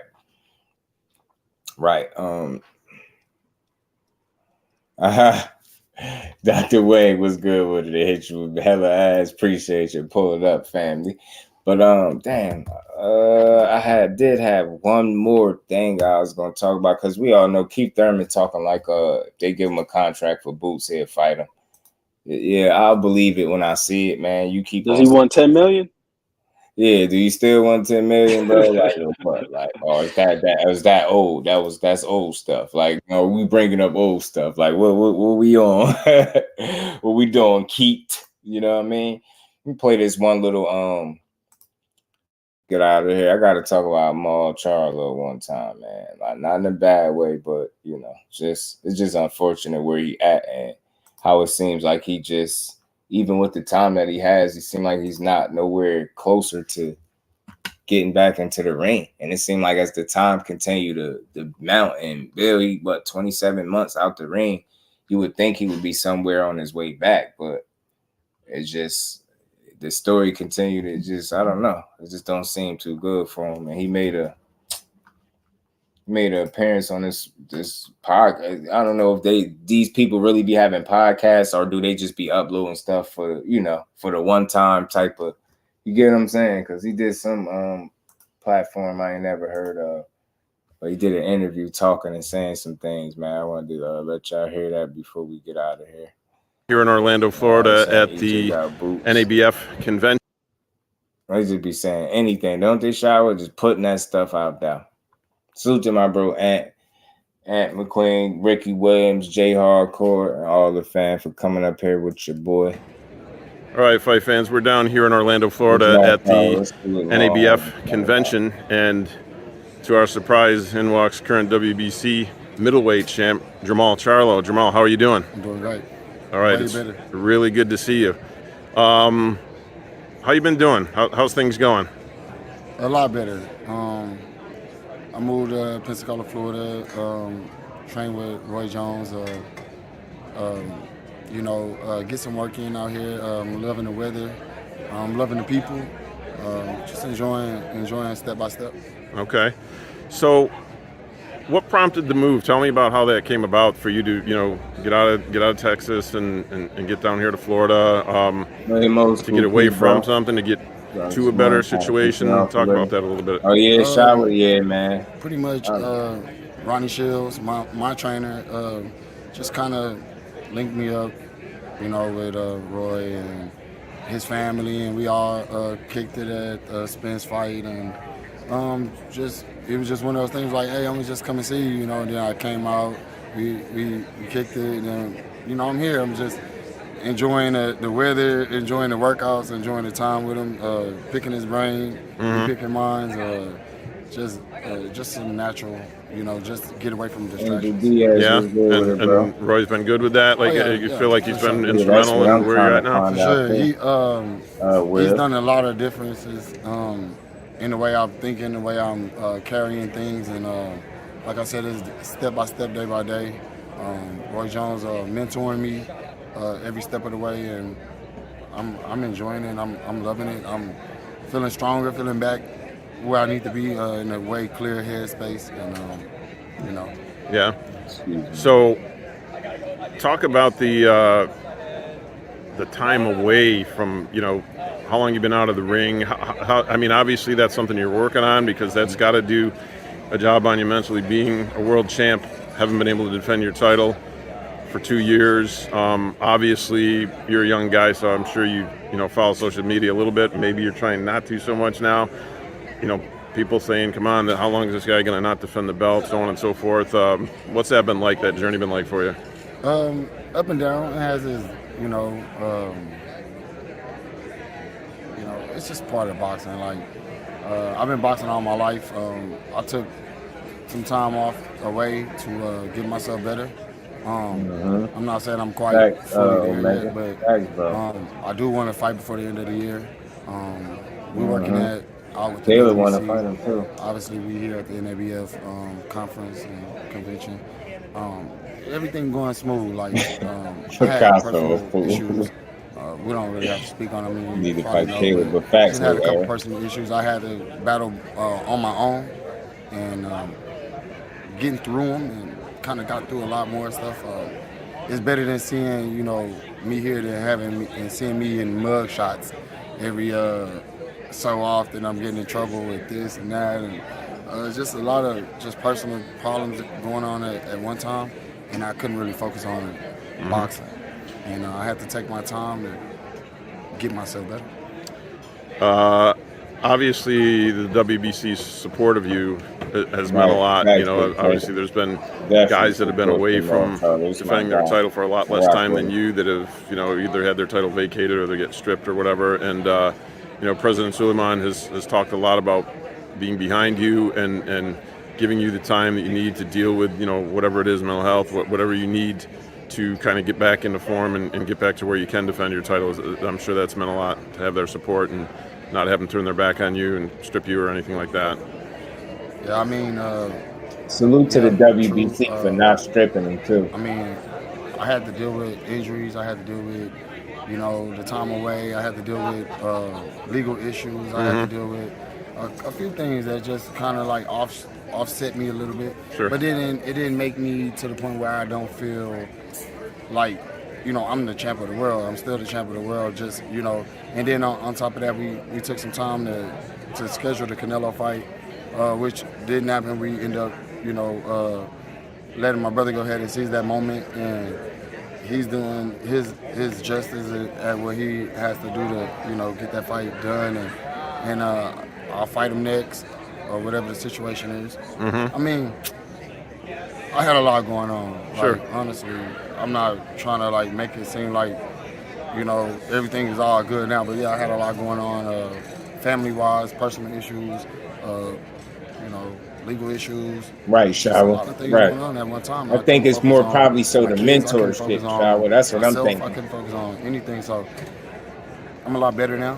Because in the fighter-to-fighter connection, I have to tighten up and get it done. So that's kind of what I did. Yeah.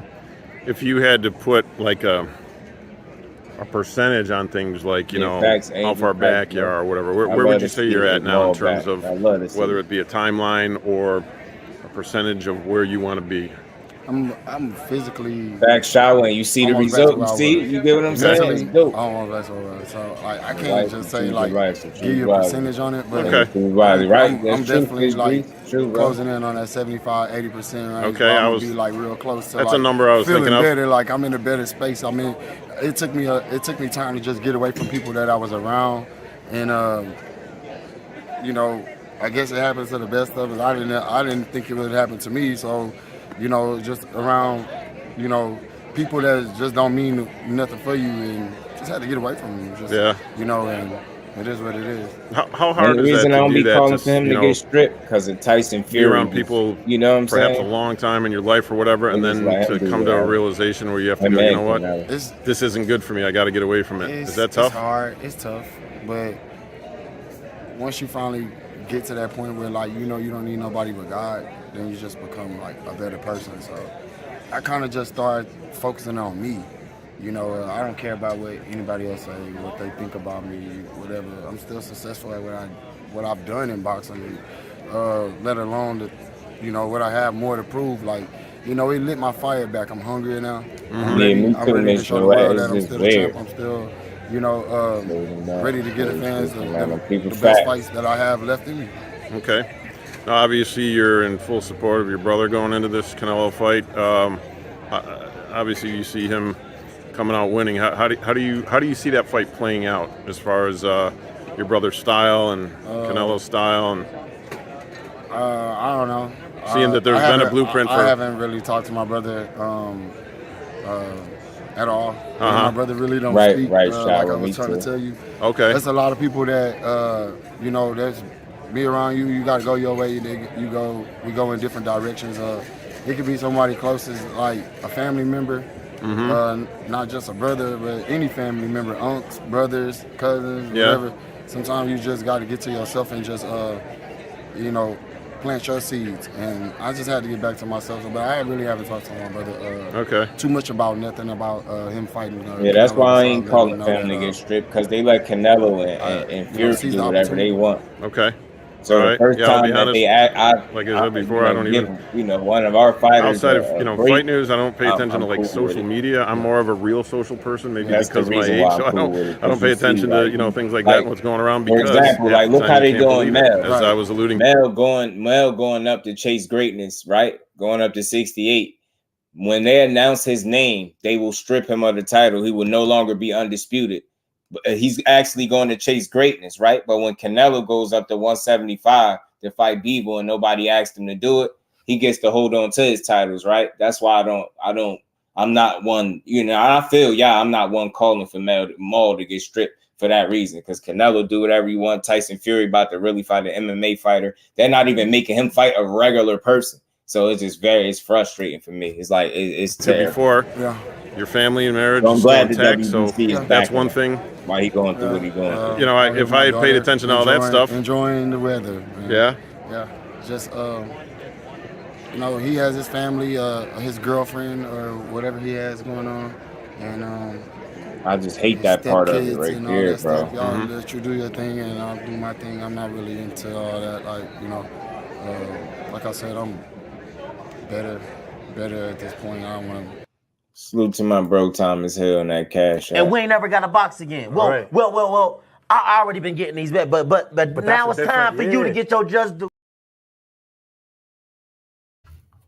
Salute to Thomas. Appreciate you, bro. Really elaborate too much on like how he is. Funny. Like, I don't think Maul is moving funny. I just think he's in a weird situation. He's not so happy with me for, you know, being who I am. And because, you know, up until this point, Maul never had no issues. It don't bother him at all. That's why I give him a break. Okay.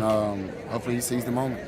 That's just me though, but I get y'all. Regardless, I mean, if he wins, obviously you're not going to fight your brother. But if he doesn't, then you might get a chance at Canelo. Is he? You serious? Contract is signed, so yeah. Things gonna happen regardless. You know, these guys are having a teacher, bro. He vouched to be great. He's taking the risk of going up 2 weight divisions to fight. That's crazy. That's daring to be great. That's daring to be great. So I mean, to each his own. Like, you know.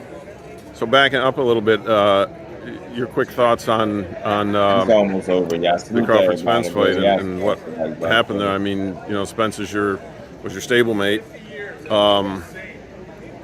You know, a lot of people now are saying after the fact, especially some doctors that I've listened to, that there definitely was an impact with those car accidents and stuff. And some people say, how did he even get